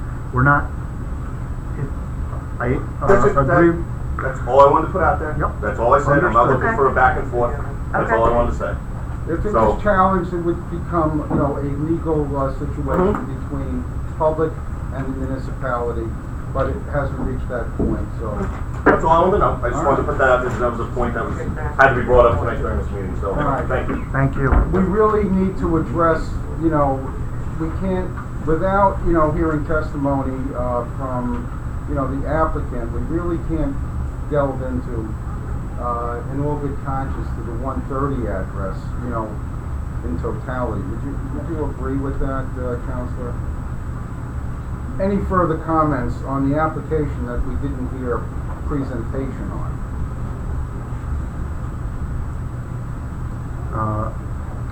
Like, we just allowed this gentleman, Yes. he persuaded me to allow him, to discuss an application that, Mr. Baum wasn't able to present yet. So I don't know if any other people have comments or if they want to wait. I don't know if we'll have time, whether we're going to get to 1:30. I think we might. We're not voting, No, so I think we should finish the public. speak up. Speak. Okay, I'm gonna make a recommendation. Can you turn your mic I on? just did. Thank you. Just a recommendation, I would love to hear from anyone from the public regarding 124. I would like to suggest for your knowledge base, since we're going to be adjourning after the public discussion on this, allow us to present the other application where your comments can then be heard after the presentation by the other attorney. So any other comments on this current application should be heard now. Ma'am? Hi, Thank Meg you. Levine, 19 Stage Street. I just have a question, not a comment. You're affirming the truth here, yes? Of course. Of course It's just you a are. question. All right. We'll see what truth comes out. Oh, boy. I was just wondering if the petitioner has considered using, and I have no idea what this would involve, using the current unoccupied Tolman Grand Union properties, which already has the parking spots. I don't know what it's like in the back, if there are trucks with bays, but there's ways in and ways out, and it's been vacant for decades. And I lived here 29 years, and most of that time, it's been vacant. Well, Just throwing that out there. With respect to that property, I know of the owners, but I don't know the owners, and not too many people know of what their intentions might be. Mr. Chairman, the question was actually Yeah. to be asked of the applicant's attorney, but through the chair. So you can simply ask the applicant's attorney if he wishes to respond to it, or if he has an answer or not. Mr. Baum, you care to respond? You don't have to. These are the properties that my client owns, and these are the properties that he's seeking to develop. He doesn't own that property. He's not going to try and buy that property and develop it. He owns these, and this is what he's looking to develop. Okay. There was a gentleman Anyone in the else? back. Kevin Whalen, 80 Lackawanna Trail. Could you come up a little bit? Don't be shy. 80 Lackawanna Trail. And you I affirm will that tell the the truth. testimony you're going to give us is the I truth? think one of the issues that we also have at Lackawanna Trail is gonna be noise. Right now, we get a lot of noise from Raymore Flanagan on the one side, and we've been fighting them for years. And if this is gonna be that same warehouse things with trucks running at night, bells beeping when they go backwards, with losing that setback is gonna be a real disturbance. And Raymore and Flanagan is 150 or 200 feet away, and it's still sometimes like they're in your backyard. So I think the noise factor also is gonna be a big effect on us. Thank you Thank you very much. The other gentleman in the back, can you identify yourself, please? Richie O'Neill, 31 Lackawanna. And you affirm the truth will be said, yes? I do. Okay. Just something for my clarification, Mr. Chairman. I believe when you first started, you spoke about 15 items. One of those items, you talked about the 6,300 square feet. You mentioned warehousing, office. Did you say housing as well? No. No. No. The I'll let county you- GML, Sorry? the Rockland County General Municipal Law, which is from the County Planning Department, Did not say housing. said that there was confusion because the notice that was sent to them said warehousing, housing, and office, Accessory. and accessory. And it didn't apply to it. The applicant did not apply for anything other Other than than warehousing on this particular property. Thank you. Man in the back, can you Hi, identify? firm. My name is Shayna Feedy. I live on 21 State Street. Okay, I do could you affirm. come up a little bit? I want to be able. I do affirm, yes. Yeah, I know you do. I'm just, another aspect is like the wetlands aspect of it, the environmental impact of the whole sets of projects here. Because of the steep grade going down and because of the whole sets of properties that the applicant owns, it all has a steep grade. And I'm concerned about soil erosion. You see a number of trees that are uprooting because of that, because of the extra water in the table there and the flooding. And I know it doesn't have anything to do with here, but Manhattan Beer Distributor and the railroad line from Norfolk Southern that backs the properties there, they're messing with the drains right now. You have to check with Montebello what stage in the planning is, but they are changing all of the basic drainage there. Yeah. And there has been an increase of flooding. And again, I'm concerned too, some of these trees are 30 foot tall that are falling. So these are not new trees. These are not saplings. So to actually take away, like I did see, and I did take a look at the plans for the landscaping. On a side note, some of the trees that they're proposing don't do well with extra water in the soil. They actually erode. So that would be something to take a look at as well. It's overall, there's a bat colony there. I'd asked the planning board for a backup for an environmental study with that it's a balance with the ecosystem. There's a painted turtle that lives back there that I actually reported to the EPA. It's one of the largest in our county.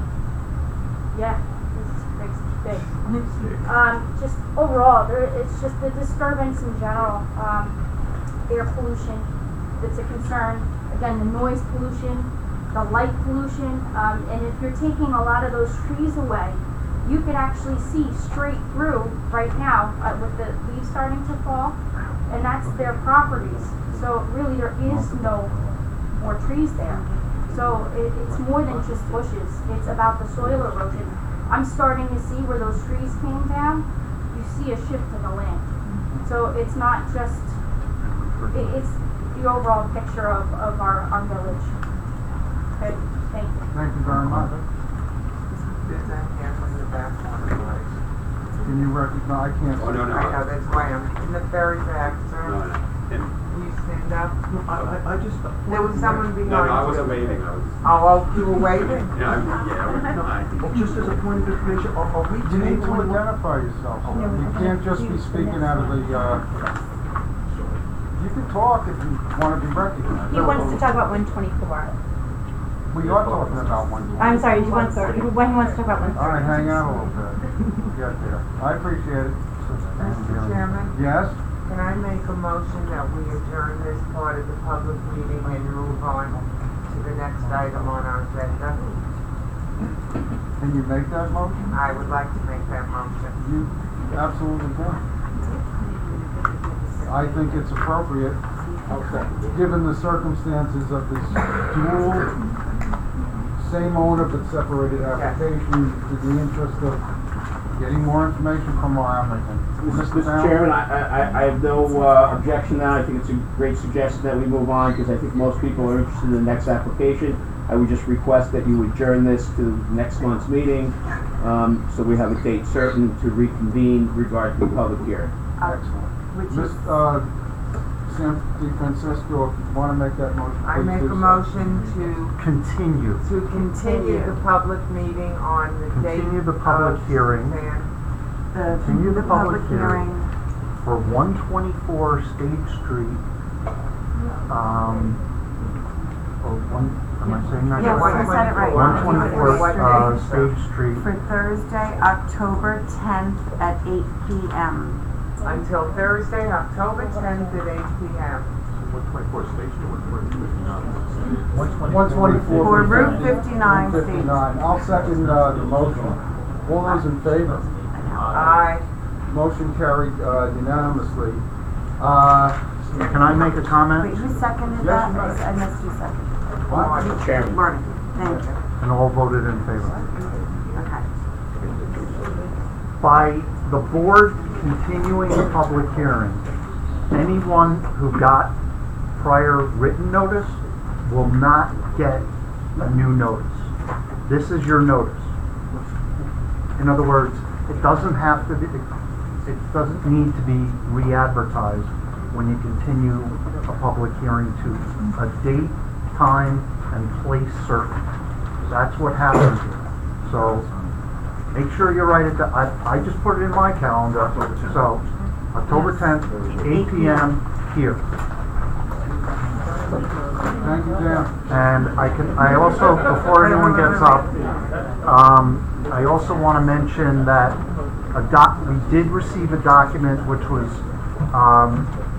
read before the planning board, which first reviewed this application, and it related to both this application and 130 with regard to comments from the village of Montebello with regards to both of these projects. But what they did was they tied in the special permit with the variance, and so it was read at the planning board. It wasn't read here, but it is part of the records for this application as well.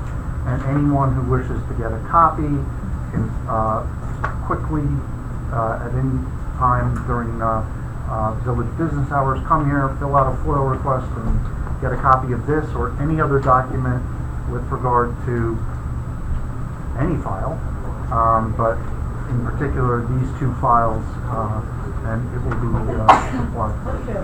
Is this board aware of where the comments Excuse me? Okay. Do they have a copy Can you of make the- it of that? warmer? The board has a copy. Sorry. I'll give you, thank you. The comments. I'm cold too. I'm not called. I asked a few people and they weren't cold, but a few were. He's got it. We're gonna work it out there. Thank you. For a little bit. It's gonna get very warm in here, you're all gonna fall asleep in a few minutes. You don't wanna fall asleep. I have to read this public hearing into the record. And I have to determine whether or not we have to read 16 pages of information again, we'll see. Or if I can abbreviate it. Number 6 on the agenda is public hearing on the application of State Street Associates, LLC, 130 Route 59, and it also says here 22 and 24 State Street for the following variances. Minimum lot width 200 feet required, 131 feet proposed. Minimum front setback 75 feet required, 7 feet proposed. It's an existing non-conforming condition. Minimum front yard 15 feet required, 7 feet proposed, existing non-conforming condition. Minimum side setback requirement is 50 feet, 5 feet is proposed. Minimum total side setback 100 feet is required, 5 feet is 42 feet is proposed. Minimum side yard 20 feet required, 5 feet proposed. Buffer to residential zone minimum 50 feet required, 0 feet proposed. Parking in side yard. Parking is not permitted in side yard. The parking spaces on the west side of the property that are proposed will be 5.6 feet from the property line. Variance is being sought pursuant to Article 4, Section 210-28 of the Village of Airmont zoning code to permit construction, maintenance, and use of 25,213 square feet of warehousing and 11,250 square feet office space with 83 parking spaces to be located on State Street and with 9 loading bays. The properties are located on the north side of Route 59, approximately plus or minus 200 feet west of State Street. The lots are designated as Section 55.10, Block 3, and Lot 10, and Section 55.07, Block 2, Lots 1 and 2 on the Town of Ramapo tax map. The properties are located in the Yellow zoning district and are comprised of 148,489 square feet. The street addresses are 130 Route 59 and 22 and 24 State Street, Suffolk, New York, 10901. Not ready. Mr. Crashour, we have information here from the Rockland County Department of Planning. Okay, let me try to figure this out. Number one, To minimize this. Some of the correspondence referred to for 124 transpose and apply to 130 as well. So the letter from Mr. Baum, the email from Mr. Baum to me, and the flyer transposed to this application. Town of Brownpool Building Department seems to have made the exact same comment as they did on 124. That was dated, I think the same date as the prior one, August 14th, and they have no comment, signed Ian Smith, Building Inspector. The letter from the Town of Brownpool Office of Public Department of Public Works seems to have the exact same comments as 124. That's dated August 27th, 2019, and also signed by Paul Gdansky.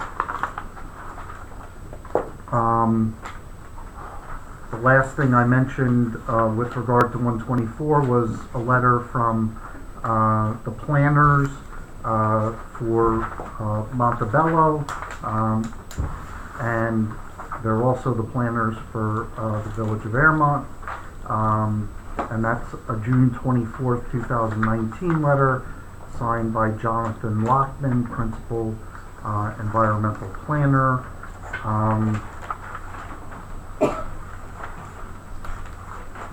There's a July 16th, 2019 letter from Civil Tech.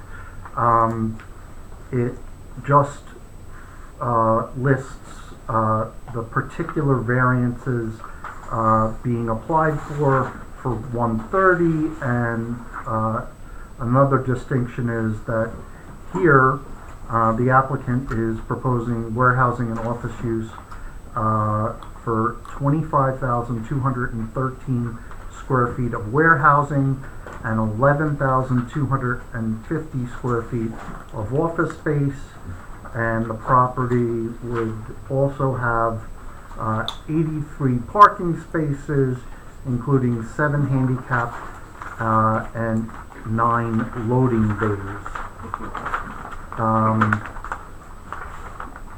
Rockland County Sewer District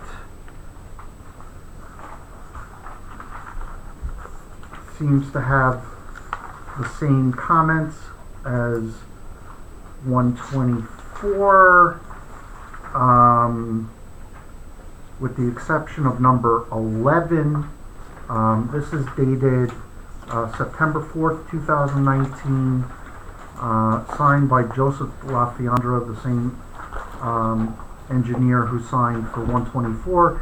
And number 11 says approval of the special permit application and the variances for 4 proposed commercial buildings with 25,213 square feet of warehouse space and 11,250 square feet of office space by merging 3 lots with a combined area of 148,489 square feet in the yellow zone does not require the applicant to pay an impact fee. I don't know if that's accurate information. You're merging 3 lots to create, okay. Yes, yes.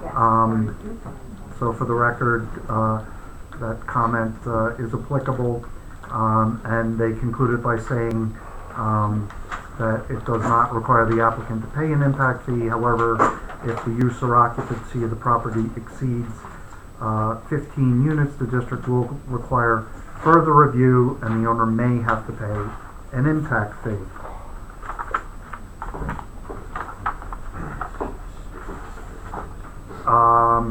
From the Rockland County Center for Environmental Health, a letter dated August 30th, 2019 with regard to 130. Dear Ms. Carley, this office has received an application and plans for the above referenced project prepared by Civil Tech Engineering and Surveying dated April 4th, 2019.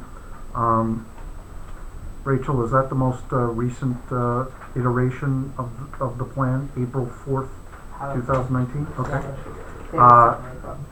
One, this office must approve plans for the sewage disposal per Article 4, Section 4.2.1 of the Rockland County Sanitary Sewer Code.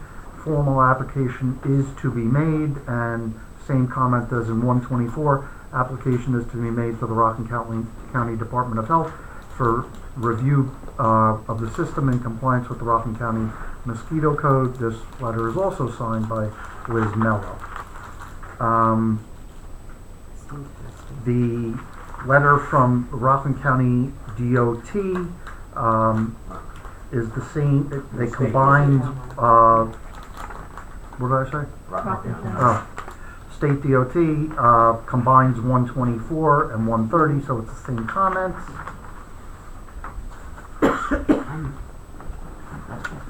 And now for the exciting part. We received a GML review from the Rockland County Department of Planning with regard to 130 Route 59, the subject application, dated August 30th, 2019. Reason for referral, New York State Route 59, Town of Rampo, Village of Montebello, Federal Wetlands. The Rockland County Department of Planning has reviewed the above item, acting under the terms of the above GML powers and those vested in the Rockland County Charter, Section 1. The Commissioner of Planning hereby recommends the following modifications. 1. Permitting development that does not comply with applicable bulk standards can set an undesirable land use precedent and result in the overutilization of individual sites. The lot width is 66% of the required minimum for warehouse use. The front setback is deficient by 91%. The total side and total side setbacks are deficient by 90% and 58% respectively. The ability of the existing infrastructure to accommodate increased activity on non-conforming parcels is a countywide concern and must be evaluated. This evaluation must consider whether local roads will become congested and the sewer system, stormwater management systems, and the public water supply will be overburdened. The village must consider the cumulative and regional impacts of permitting such development. 2. Building A, which has a front setback of only 7 feet, is described in the narrative as an existing non-conforming condition. The site plan notes that the existing structure is a 2 1/2 frame dwelling. The structure also appears to be, or was originally constructed as a single-family dwelling. A site visit conducted on June 26, 2019 revealed the existing structure to be extremely dilapidated. It is highly unlikely, in the county's opinion, that the existing structure will be retained in any substantial manner and will be demolished and replaced in total. Given the more restrictive bulk requirements that come with office and warehousing uses, and the likelihood that the existing non-conforming structure will be removed, the board must not grant any allowance for any existing nonconformity. Building A must be viewed as a new structure, and as such, its location must be amended to provide an appropriate front yard and setback. If that's not provided, that has to be overridden by this board. Comment number 2. And the reasons for overriding must be stated. 3. The 2 structures that warehouses B, C, D, E, F, and G are proposed to have side setbacks of only 5 feet. Given the nature of the proposed activity and the proposed height of 30 feet, this distance is not adequate to provide the appropriate buffering from neighboring properties.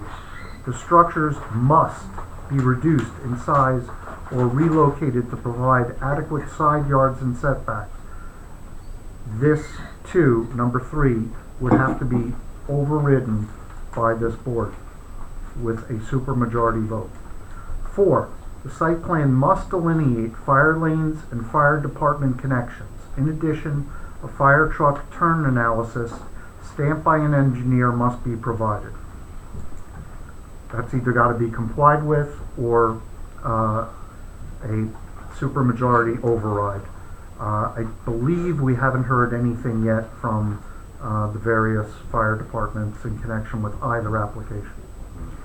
5, the town of Rampo and the village of Montebello are two of the reasons this proposal was referred to this department for review. The Rampo boundary is adjacent to the southern property line along Route 59. The Montebello boundary is adjacent to the side and rear property lines to the north and west. New York State GML states that the purposes of sections 239 L M, and N shall be to bring pertinent intercommunity and countywide planning, zoning, site plan, and subdivision considerations to the attention of neighboring municipalities and agencies having jurisdiction. I don't believe I have to finish reading this one because both the town of Rampo and the village of Montebello have responded.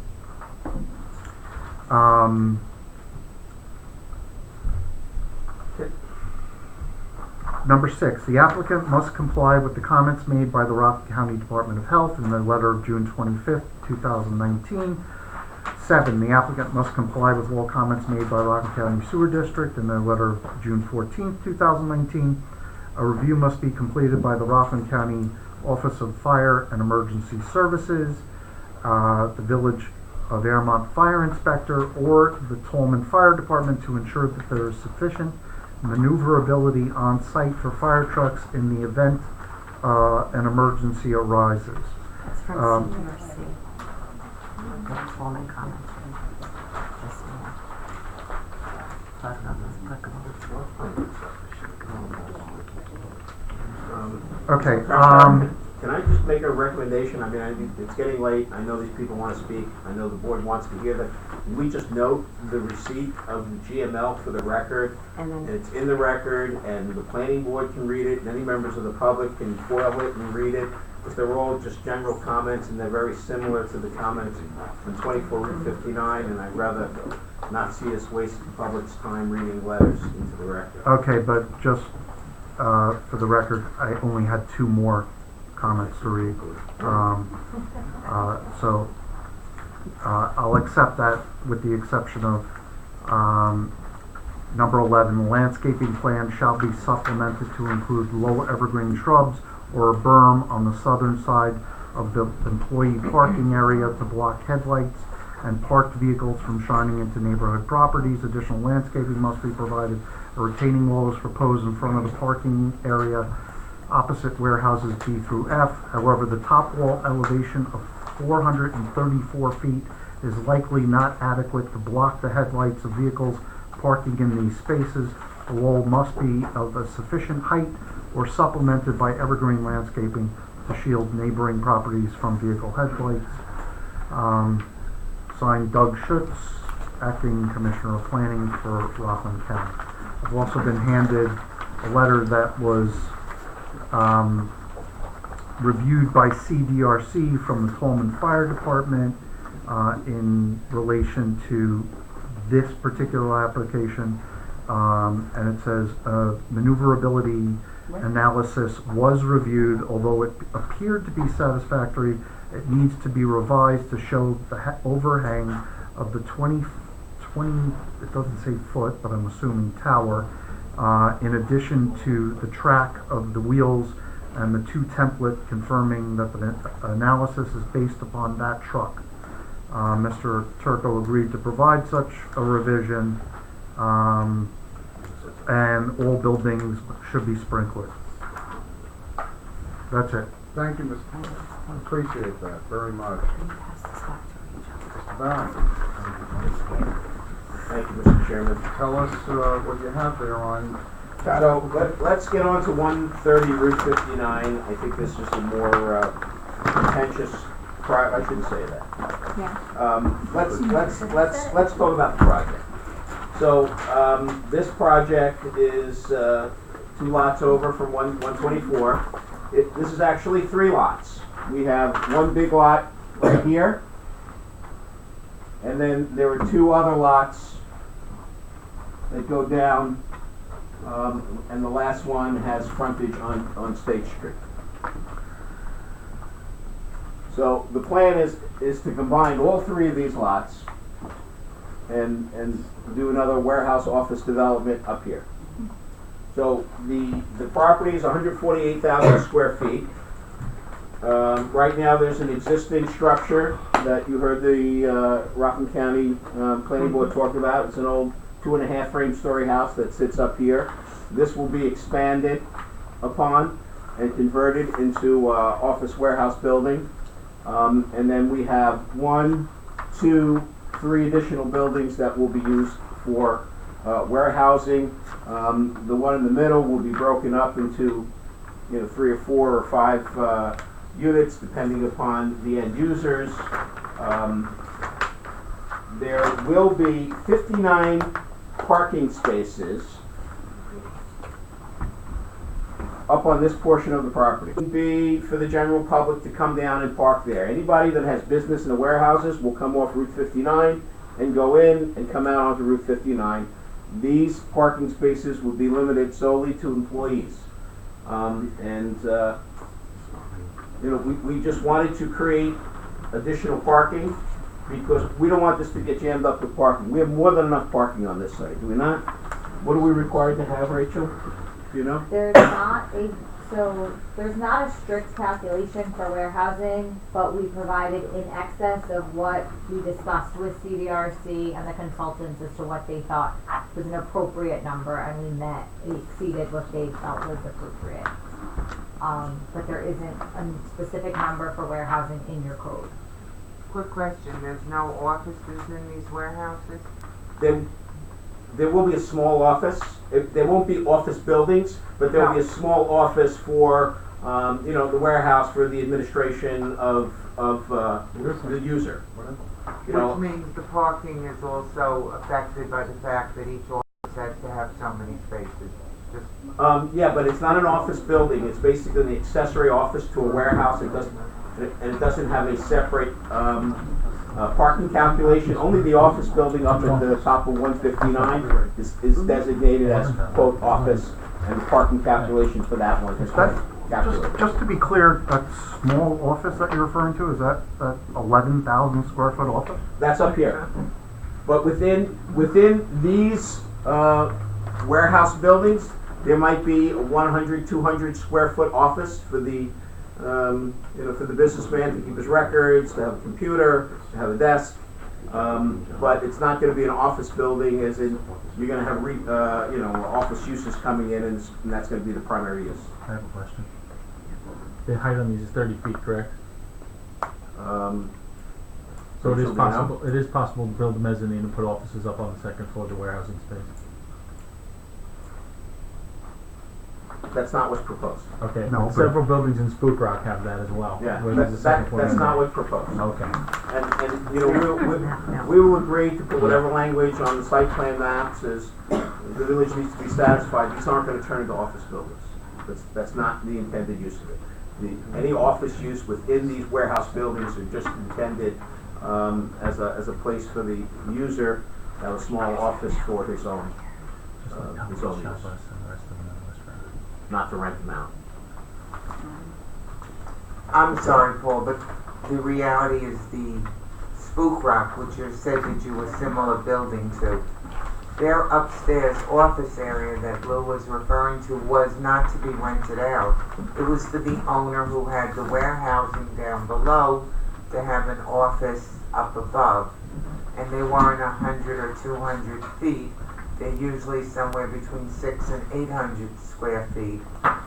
And you're stating that your client is going to note that there'll be no office space above 200 feet in any of these buildings? I didn't say that. I said that the intent of it was to have a small office there for the user.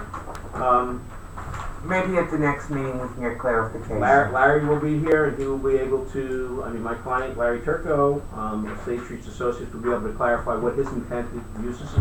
But we will not, it won't be an office in that you're going to be renting out space to somebody that's gonna be using office. The office will only be accessory to the warehouse use.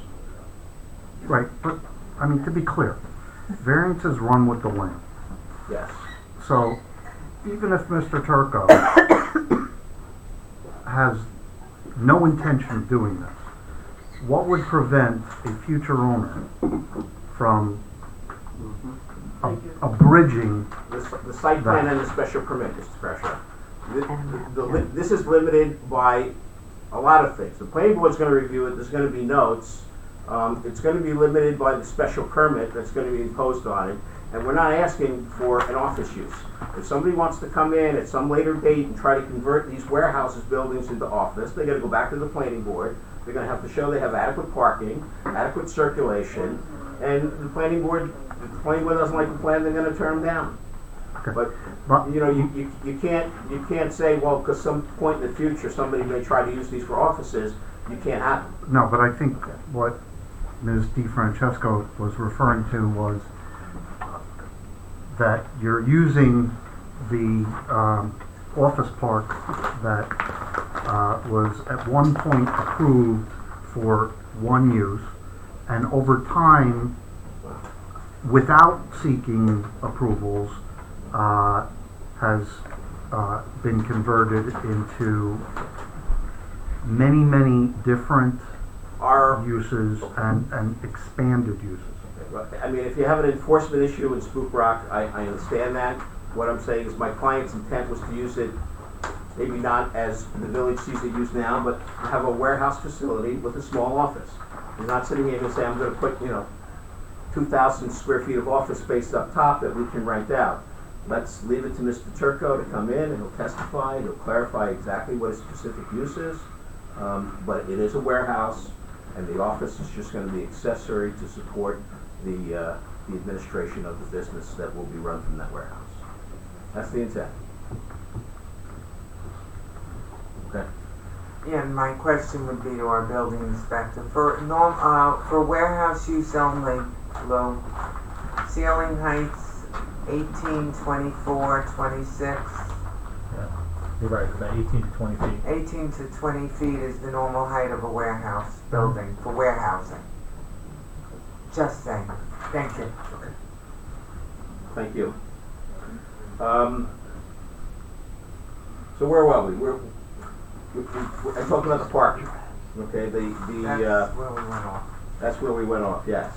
So we have, what did I say, 59 vehicles up here, and the 24 space employee parking lot that will be accessed off Stage Street. Again, it's only for the vehicles, cars for the employees, not for the trucks, not access to the warehousing, not for business uses.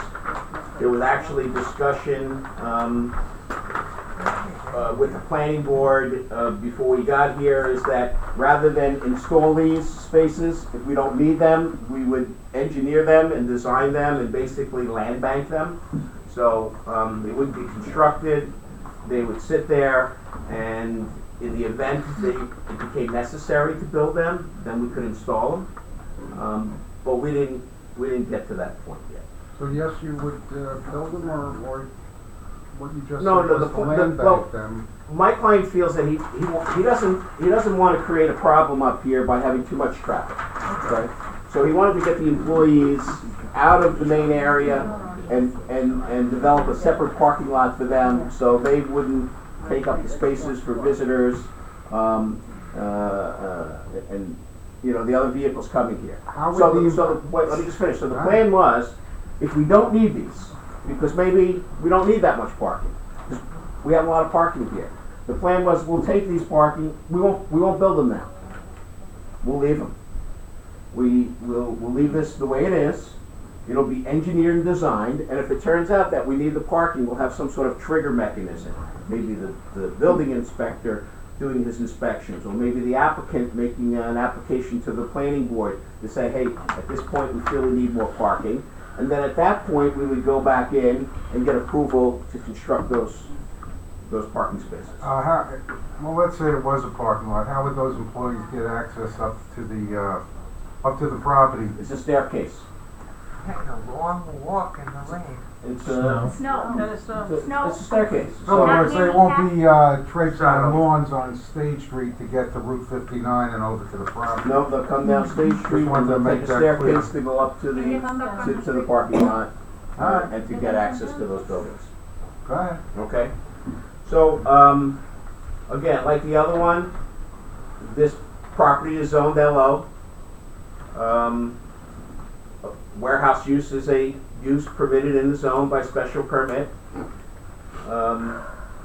We need a lot of variances, but just like with the other lot, anything you develop here is gonna need variances. So, anybody's gonna need relief, as I stated with the 124 application. If you see, we have the same issues with the negative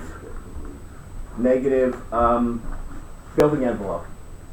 So, this area right here, this corner, this starts the Indian Rock development.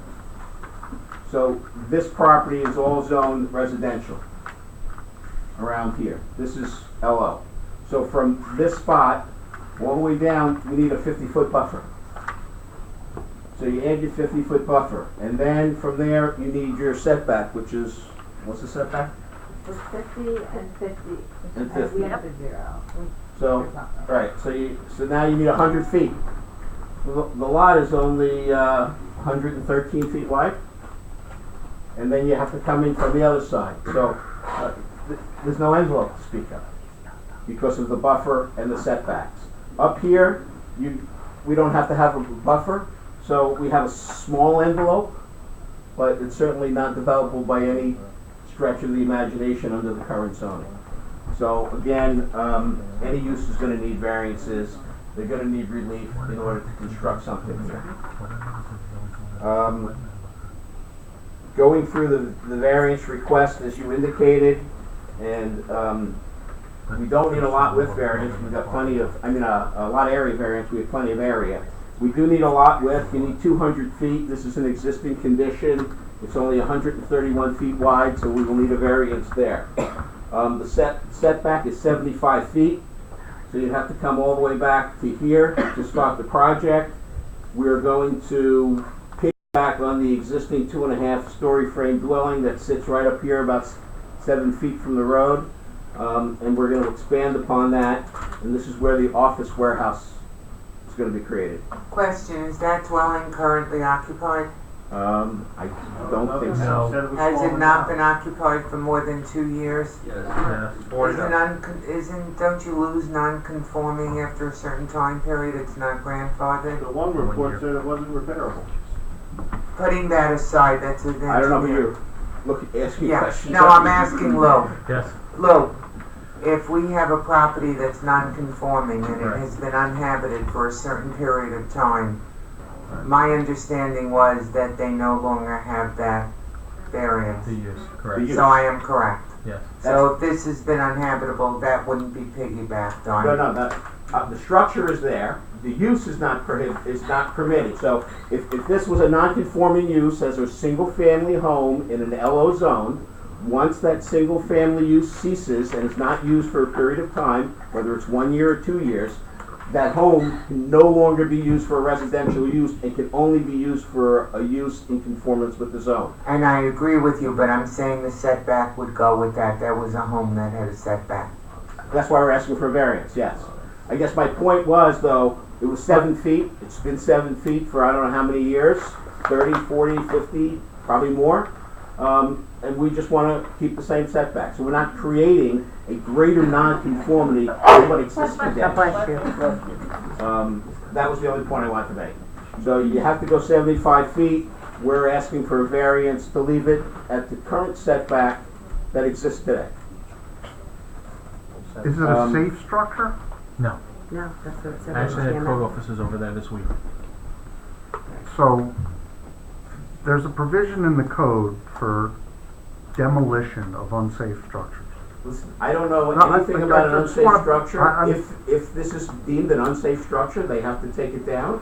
That's something for the board to Okay. consider. Would If that we're have granting any the variances. impact on the variances that you're seeking or the argument that you're making since the structure, not the use, the structure would then No, not exist. We would ask to build a new building at the same location as the existing structure. The previously existing. Yes. No, well, it exists. Right. As the existing structure.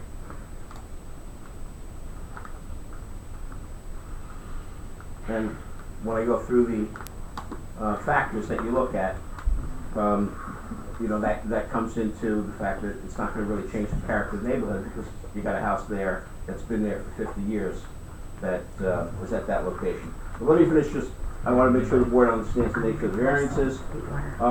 Minimum front yard 15 feet, again, because the existing structure, we're going to the 7 feet. Minimum side setback 50 feet. So whereas the other application, the house was to the east, now the house is to the left. So we want to try and stay as far away from the existing residential house that's on this lot. So now we're pulling the buildings to the east side of the lot, whereas on the other one we're pushing it to the west, to keep them as far away as possible.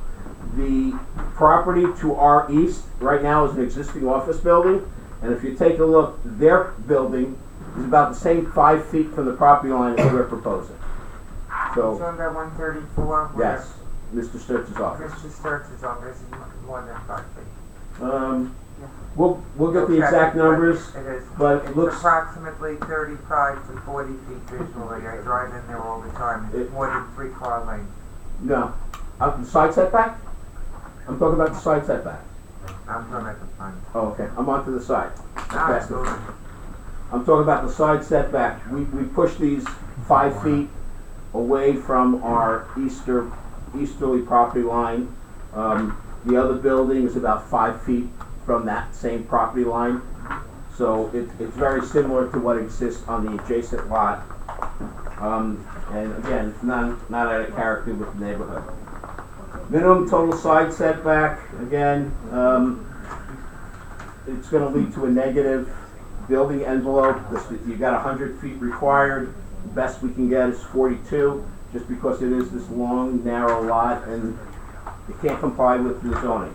Minimum side setback, and minimum side yard is the same 5 feet that we're showing here with the buildings along this property line here. Buffer to a residential zone is here. We're asking that it be eliminated, no buffer be required, and that we just set our property back from the lot line without the buffer.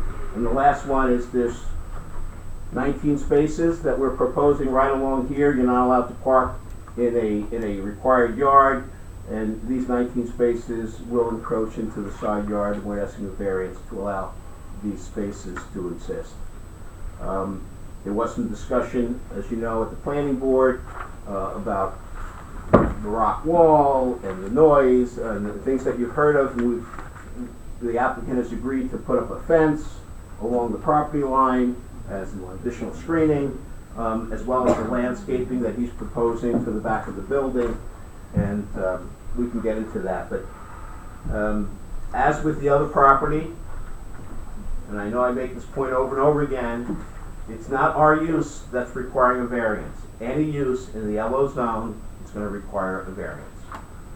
Clarification, your lot 2, the one that's on stage where you're proposing, that was zoned LO at that part of his property too, at the end of the residential Yeah, street? this is all zone LO. All these houses Everything. along State Street are in LO zone. They're all non-conforming houses. That's just to confirm. Yeah. That's why I put the LO bulk table in your package too. I know, but how much can we run? Yeah. Yeah, they're all non-conforming uses, and if any of those houses were to cease or burn down or anything like that, they couldn't be built back as a residential structure. They'd have to be used for a commercial use. Mr. Baum, that fence between the property and the Lackawanna houses there, it can be a chain link fence, that's what you're No, we would put like a 6-foot stockade fence, Not big fence. or not stockade, but a solid fence. Something aesthetically pleasing,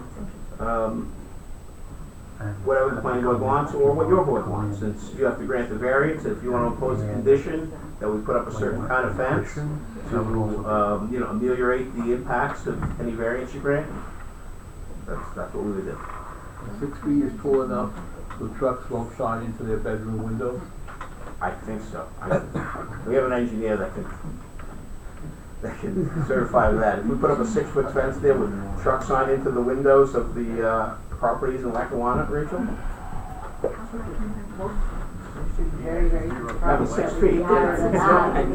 People over our top of our heads, so I feel like all headlights are lower than Coming that. down on the heights that you need. If you wanted a fence higher than that, you'd have to give us a variance. That's the highest we can put. Yeah, Was this lot 10 part of the purchase of lot 8 and 9? Marty, You you bought need help? You bought lot 8 on the, well, we're looking at it this way. They're marked 8, 9, and 10 on the map. Was it part of the trustee purchase? no, that was not part of the bankruptcy purchase, Okay, so this to was... my knowledge. I was gonna say this was an independent purchase. I believe so. I don't know how they came to that position of the property, but that would be a good question for Mr. Turco when he comes. If you would tell him when he comes, he'll be asked back. Okay. It's still good. I have a question. If I'm reading this map correctly, the building H and the employee parking lot are both within the wetlands buffer. Yes, that's correct. You can't build in the wetlands buffer. We can, no, you can. You can build in the wetlands buffer, you just need a permit from the planning board to do it. And that's part of our application to the planning board, is for a permit to disturb within 100-foot buffer of the wetlands. Was that part of our code changes last year, Lou?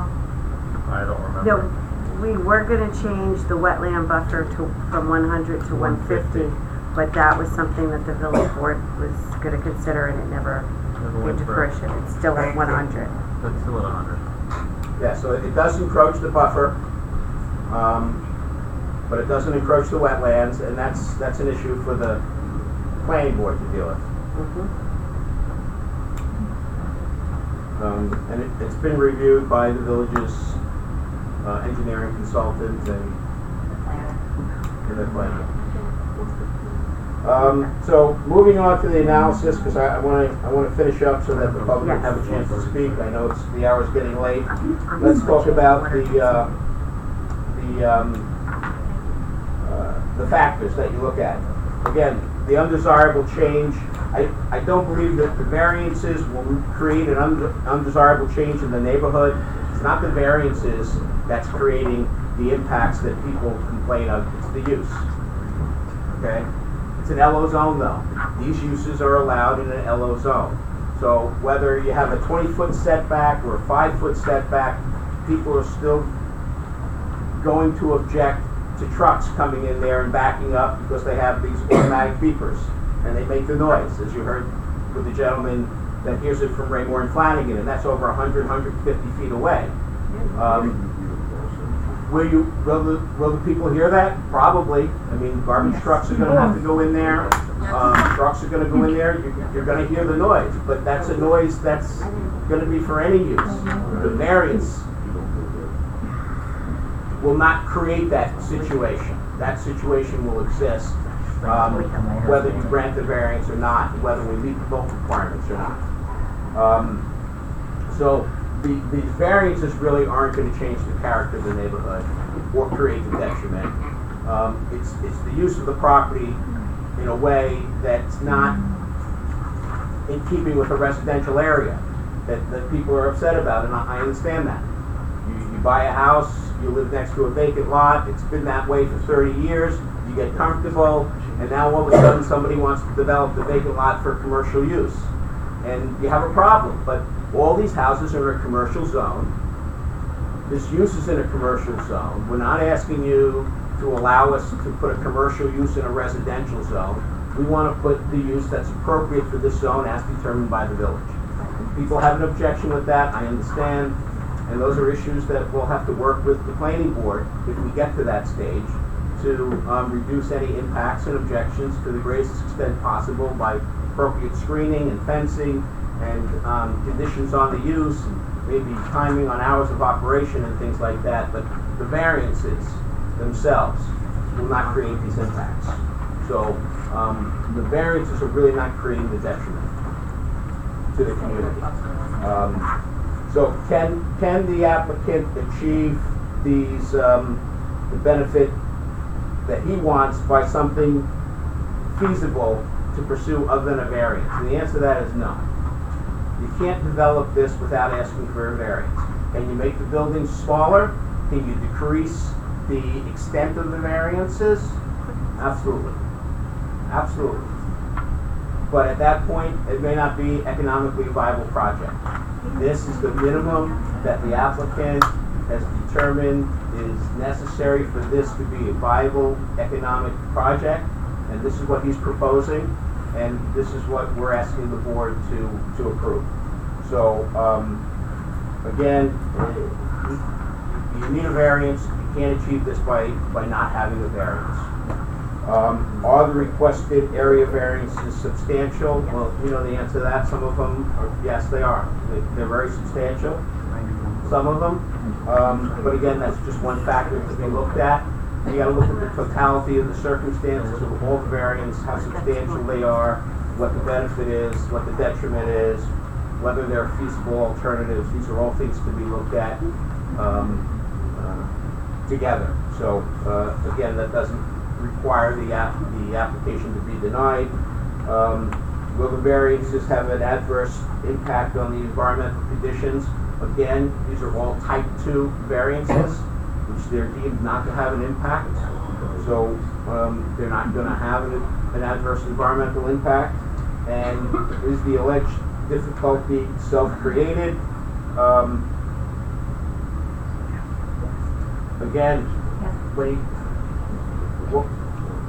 to the extent that he purchased a property that you need a variance in order to develop, is probably self-created. I'm not sure exactly when he purchased this property, and Mr. Turco can come in and testify to the board as to his acquisition of this property and his plans, and the board can judge for themselves whether they feel the difficulty was self-created.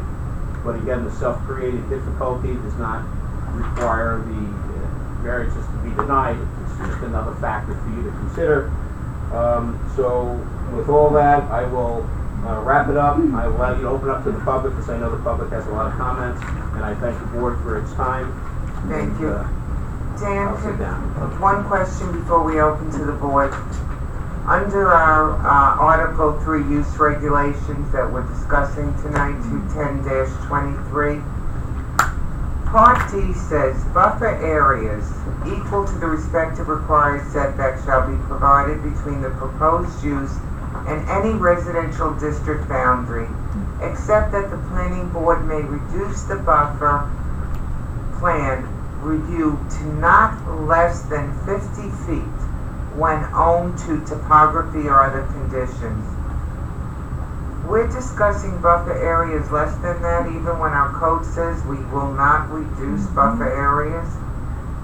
I'm not sure where this fits in variances and planning. Okay, I'm not certain, but that sounds like the planning board can only reduce it to 50 feet, but that would not prevent the zoning board from reducing it further or greater. I was going to say, can you look into that, because it says this is ours, what we can do, except that the planning board can permit it.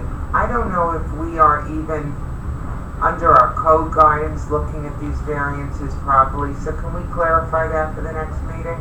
I mean, I'll work with the building inspector who makes I would appreciate it, just so that we have the determination, but determination for the next I meeting. have dealt with this issue in many municipalities over many years, and usually the way it works is planning board is limited on what it can reduce a buffer to, and another board, I've even had it where it was the town board, would be required to reduce it beyond that. So I think what the applicant is asking for is based on our zoning code to reduce it further by seeking it as a variance from the zoning Again, I board. just want to make sure that it works. Thank you. I make a motion to open the public hearing. Okay. I second the motion. All those in favor? Aye. All right, 130 Route 59 and 22 and 24 Stage Street. Any member of the public choose to make a comment at this time? Gentleman in the front, please. Fatherly say, 13 State Street. Say it again? 13 State Street, Fatherly say. You affirm that you were going to give us truthful testimony? Yes, sir. Okay. Based on what I'm seeing here, we are asking for a lot. I cannot be convinced that bigger and more space would create less traffic and less people coming in.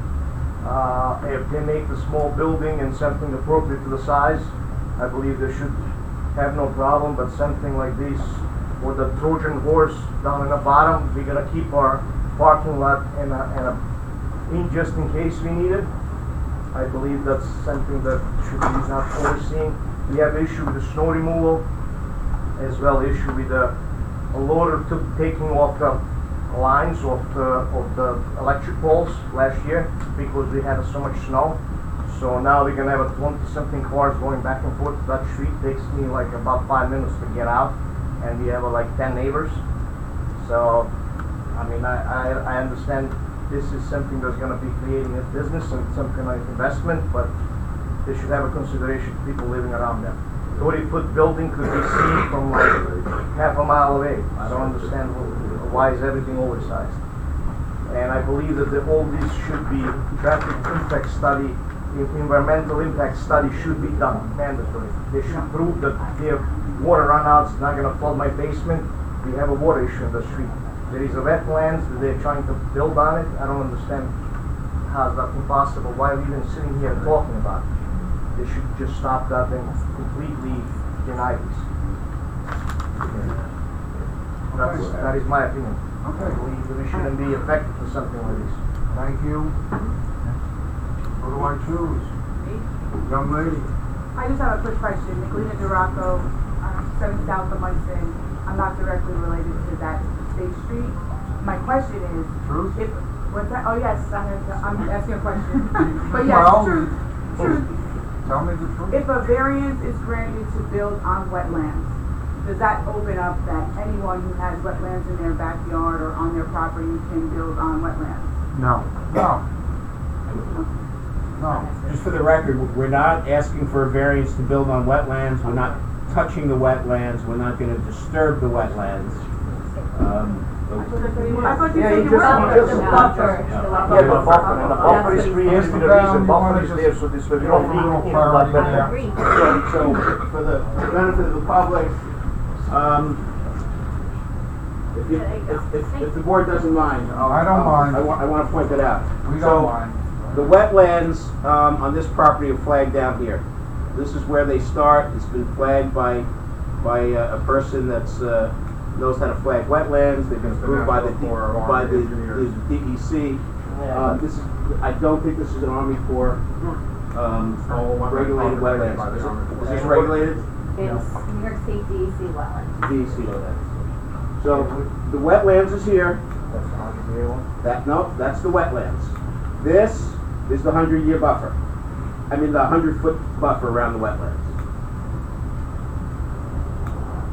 Okay, so a small portion of the parking will encroach into this 100-foot buffer, and a small corner of the building will encroach into this 100-foot buffer, but nothing is being planned for the wetlands. And all this is regulated by the Department of Environmental Conservation, and we'll have to get all appropriate approvals and permits from the village for any encroachment, and it'll be reviewed by the village's engineering consultant. Back there. Hi, again, Just state your name for the record here. 21 State Street. I Okay. again affirm, and everything I said prior with everything from the other case applies to this.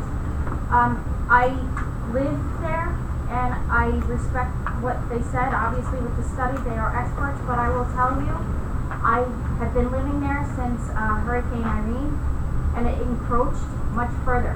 And how I know from that is when the animals get at the garbage down there and I go pick it up, I literally wound up in an ankle full of mud and lost a shoe. So it goes a lot further. Maybe it's not deemed wetlands, but it's awfully soft, which leads back to the environmental impact with the overflowing of water, the high table. And by the way, I just wanted to let you know, I have a notarized petition stating that I have gone up and down the block, and even the people that live on State Street that couldn't be here, that we all are in pretty much agreement. Mr. Chairman, once you're done with that, can you supply it to the clerk for the record? Just you can have it. So it's more than just this. It's more than just a parking lot. Like I said, I can't even wrap my brain around all of this, and this directly affects. I literally look out my window, and it's right where they want to put the entrance. Can I point where I live? I live right here, right across the street. On the pictures that I gave to you, okay? This is my house, which is directly across the street from where you'll see like an orange fence type thing that I put up to prevent the kids from going into the hole that was left from the sample. It literally is right across the street from this is my driveway right here. Sorry. Okay. I've been concerned because again, it's a dead end block, which again, I get it. People own the property. When Mr. Turco had it up for sale a few years ago, I would have loved to buy the property, but to be quite frank with you, I wouldn't want to develop it. I would want to preserve it for wildlife. I can't afford the taxes on it, nor could I reverse loan whatever to try to afford that. I really feel that there's a lot more at stake here, especially with our water. It is a huge issue with Rockland County. And again, all the people on State Street, we all have wells. It's a big concern. And all the runoff directly goes right there. And then the other thing is we have a huge problem with mosquitoes. There was something in all the paperwork too that there should have been some sort of study with mosquitoes and being compliant with that.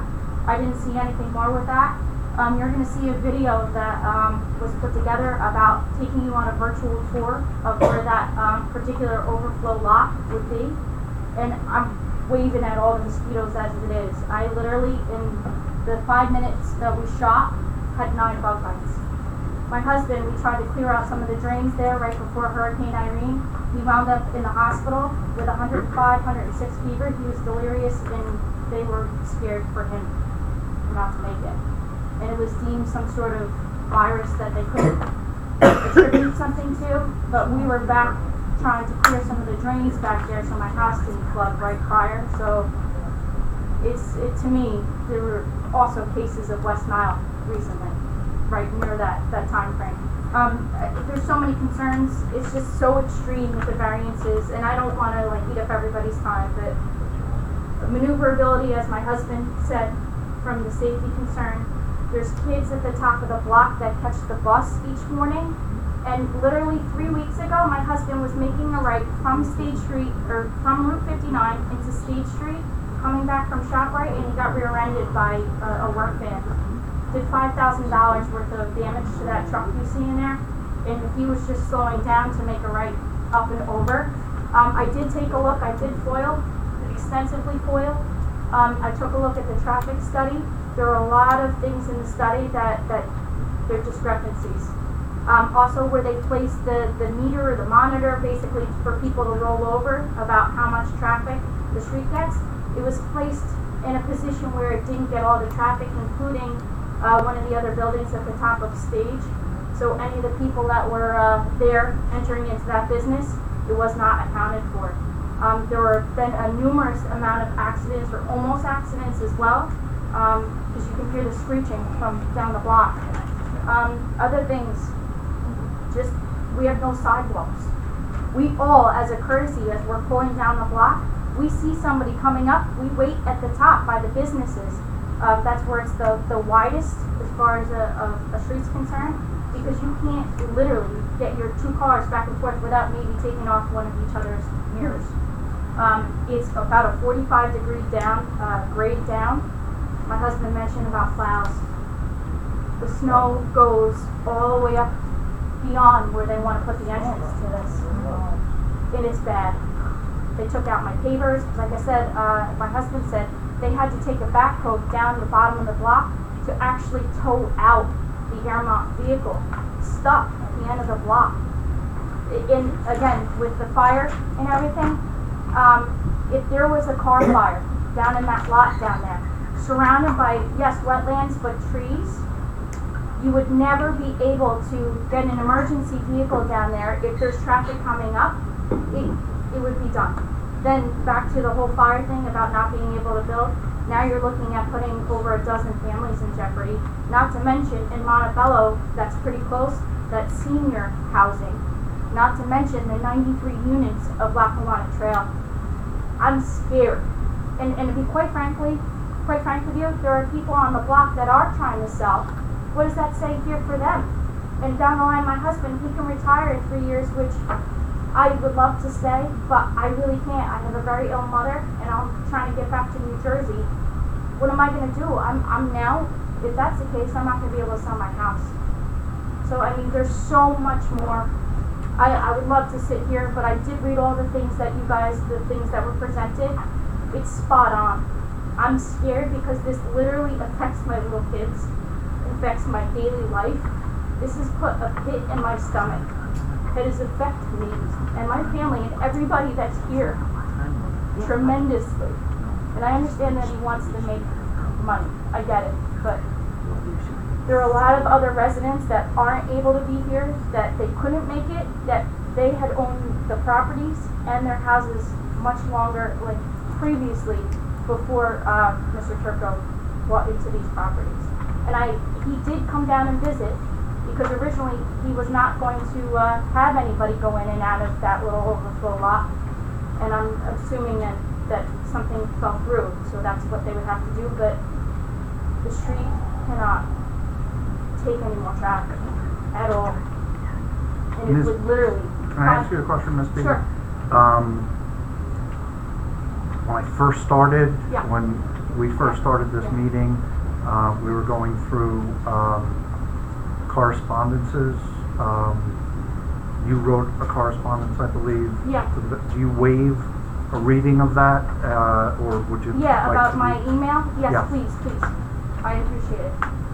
He's saying will you? Oh, no, you're not waiving it. Do you want to read it, or do you want him to read it? Yeah. Okay, yeah, I'm speaking. Instead of he you wants wanna to know read it? if I mean, it's still part of the record. Yes, please. You want me to read it? Oh, no. Yeah, who's up first?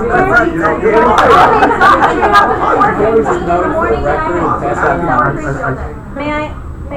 Wait. I wanna get some other people that. Yes, please. I just, thank you for taking the time. No, thank I you. appreciate what you guys do, and ultimately, it's a big concern, and it's about the integrity of the village.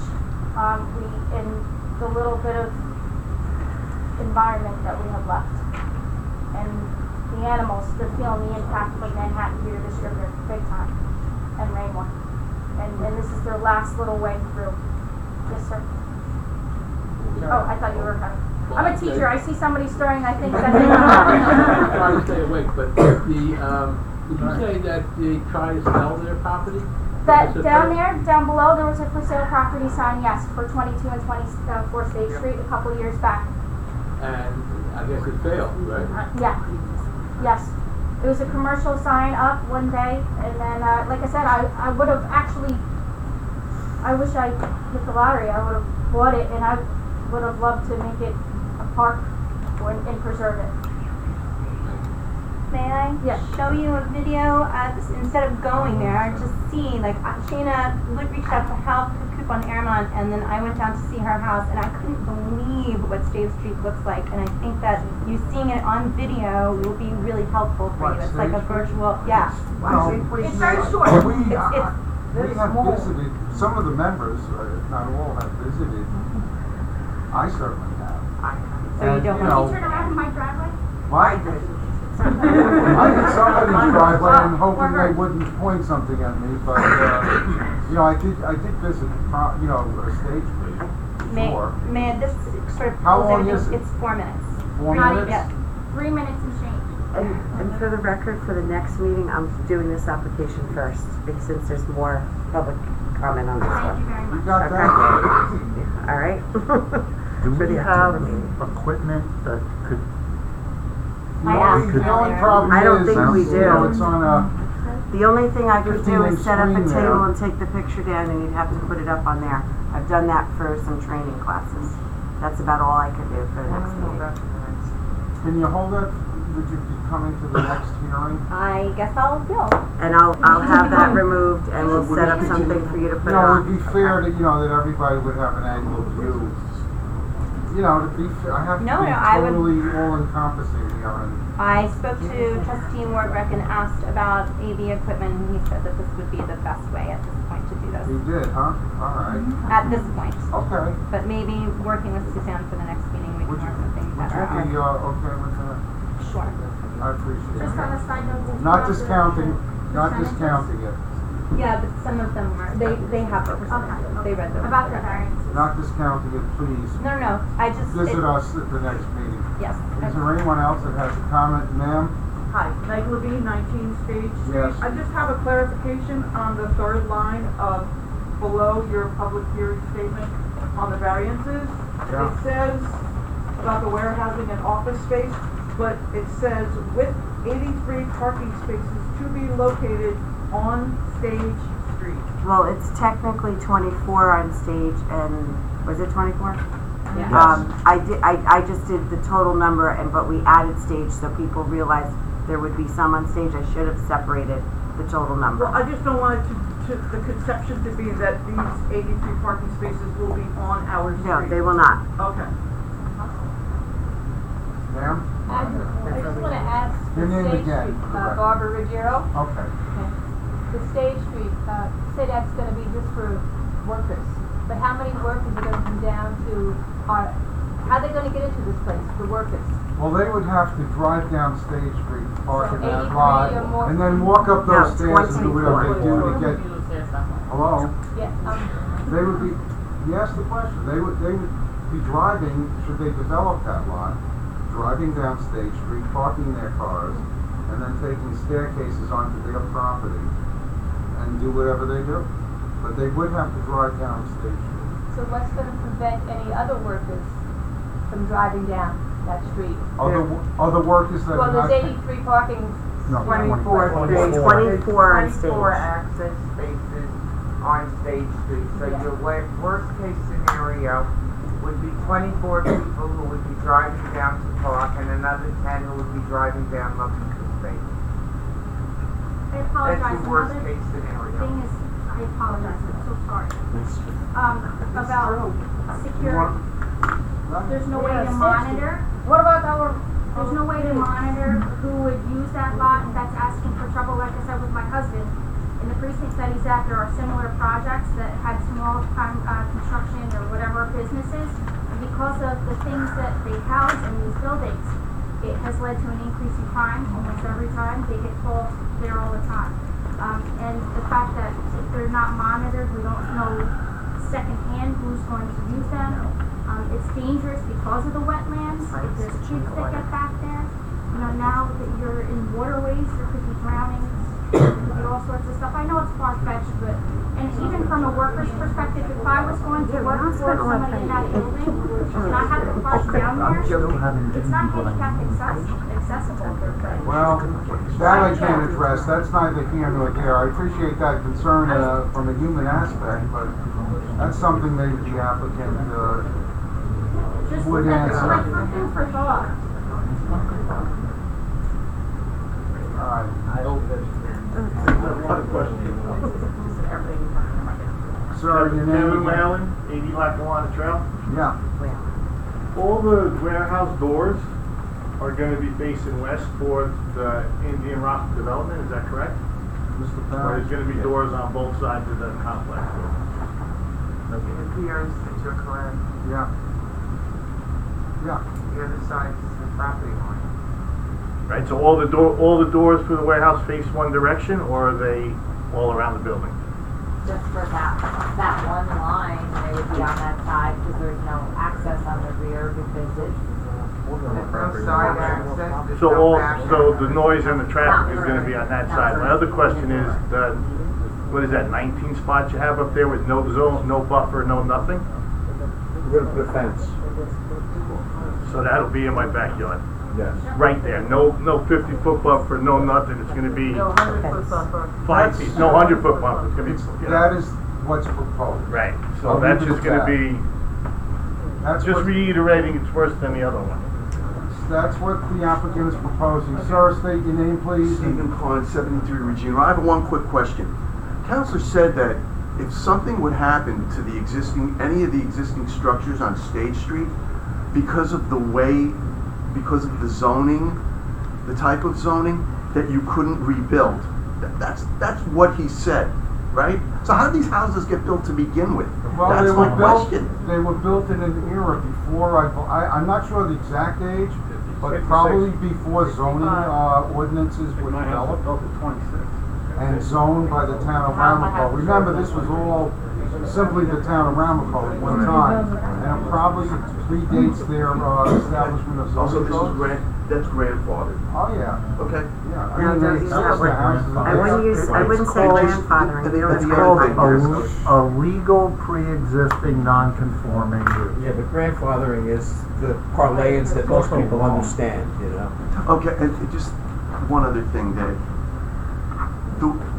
Until you drive down that street, okay, it's hard to envision just how narrow it is.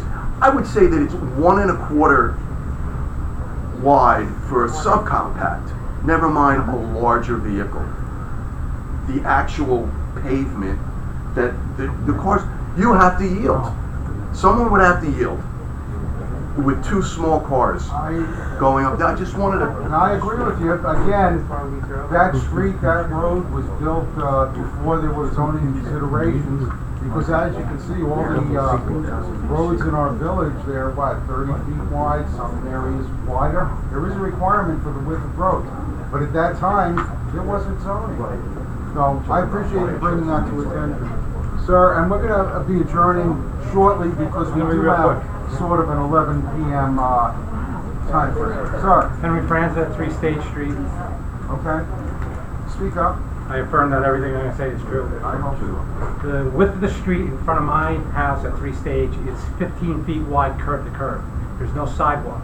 I leave later in the day because during school time, all the kids are up at top waiting for the bus. Also, during cold months, they're in the cars of their parents waiting for the bus.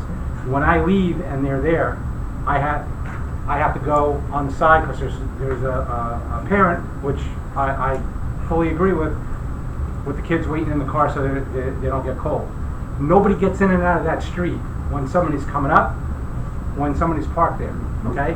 If you have 24 spaces down at the end of our street that are going to be coming in and out during between 7:30 to 9 when buses pick up kids, nobody's getting up and down that street. Because if I park my car on the side in front of my house, that takes up 3/4 of the street, and you got to drive around. So, for whatever impact study they did as far as getting in and out of State Street between morning business hours during school time, that's going to be plugged up. So, if I won't be able to pull out of my driveway if you got people coming in and people waiting for the bus at the top. Also, you got kids waiting there. You're going to have 20 employees coming in and out of that street while there's kids on it. That is a very, very narrow street, and it's a dead end. We all bought houses on there because it's a dead end. There's no, we don't have to worry about. I'm not living on 59. And now you want to make it a thoroughfare for a business park. That's absolutely ridiculous. And what he's also proposing, he bought property where he can't develop because of the zoning. That's his problem. That's not ours. We shouldn't have to worry about going through all this stuff so he could develop property, which he lost his court case on the one property, which will probably make his life a lot easier. Now he wants to overdevelop the narrow lots that he has to our detriment. That's not right. Thank you very much. I promise that's one. I promise, I'm not. Is there anybody else? Because we're gonna wrap this up shortly, and we're gonna continue this public hearing shortly. I'll hear from one or two real quick ones. Go ahead. State My your name is name. Hind Gabriel. I live in 12 State Street. I live there 20. I agree. You affirm you're going Yes. to tell us the truth? I live there 22 years, and we tried to put like a bump. We asked the crowd to put a bump for the car to slow down, and they said no because our street is too small. And I live there is because it's dead end and it's so safety for our kids. They can go out and play, but now I don't know. It's gonna be disaster. Thank you. Thank you. Thank you. One last one, I promise. You got 45 seconds. So, in your code, it's 210-23, part 4, I'm just gonna read that part. No entrance or exits for any parking or loading areas shall be located within 300 feet of any residential district, nor be allowed egress on any road classified a local road on the map, on the official map, other than an industrial service street approved by the planning board in a planning building development. This is well beyond, like, very, there's no buffer. This is not 300 feet. Did you hear that? All right. We'll, 23 that's for a residential zone. Yes. This is a light industry or laboratory says office district. zone. No, not zoning, that doesn't say zone. That So says the- district. Residential district, it says, not a zone. We're residential district. We'll look into that. Well, look, I wrote it down to look into. I wrote it down. We will consider that. So we need unless Can I, make a motion. make a motion to, continue this public hearing until October 10th, 2019 at at 8 8 p.m. p.m. at Village at this Hall. Village Hall of Airmont. And I want to absolutely appreciate the public for, their patience and their interest in these applications. And, so everyone knows, Suzanne is gonna, I think, wisely put I'm gonna put this this application first. since there's more comments on it. Again, thank you very much. Okay? Thank you. I need a motion to adjourn, please. Motion to adjourn. Okay. Everyone's in favor. All right. those in I'll see favor? you all October 10th. I gotta shoot.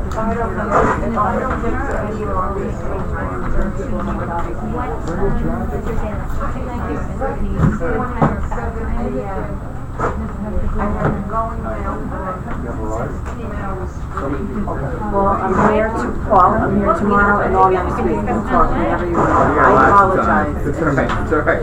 You know what? I was so busy, I wouldn't have been able, even if you called me on Monday and said you'd come on Monday, I probably wouldn't have been able to get the Okay. So I don't feel bad. Okay. All right. Take care. I was taking vacation. Okay, thanks. Believe it or not, it's governed by the town. Good night, Suzanne. Good night, Leah. You have a way home? Oh, okay. Yeah, I'm gonna check Okay. with them. Oh, that's great.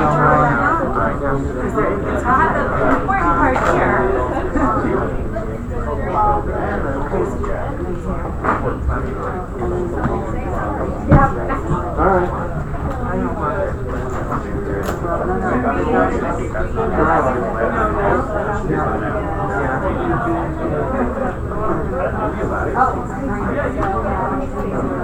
I didn't realize when I said that sign got wet. Yeah, but I know, you go, from my house 30, if we don't, I had a nephew in my house. Did you see the thing I sent you about the design study from Park County Planning? That's just the way it was Sent it to all the way that state line was drawn. It came today, Oh, this morning, I maybe said, not, I've been working. they're doing a study, Rockland County Planning is doing, said they're for it. I was like, where's the implication to the other thing? But, about what they're gonna do with the route 59 corridor. Well, listen, Could you shut the air off completely for me? Thank you. Yeah. I'm sorry, No, I should not have at given you my first. sweater. so you have to check, I'll be in good, okay. that's Airmont, that's it. That's would be us, that's in around a dozen years. I don't know what's gonna be, it's hillside area, I live in it. It's I agree. So who knows, I just try to keep myself. Yeah, these, can you put like them over here? You know, This I gotta put down close to Charlie. What? What do you want? No, I got it. They're right here, like here, wherever you got 'em. Thank you, Very Charlie. nice lady. If you have questions, you just contact Village Sorry, Hall Matt. and, you know. Okay, take care. Why not? You know, we'll try to help you. Well, just like With whenever information. we be the eyes and ears and we see something, we gotta say something and ask. Come down here and tell us if you see something you don't know. Yeah, I can sign it. Let me just stop You're this. welcome. Here you go, sister. Hold on. Thank you, sir. Thank you. Okay. Oh, yes, thank you. You know, we gave people the right look so they wouldn't Oh, wait, step out do I of line. have And I time? saw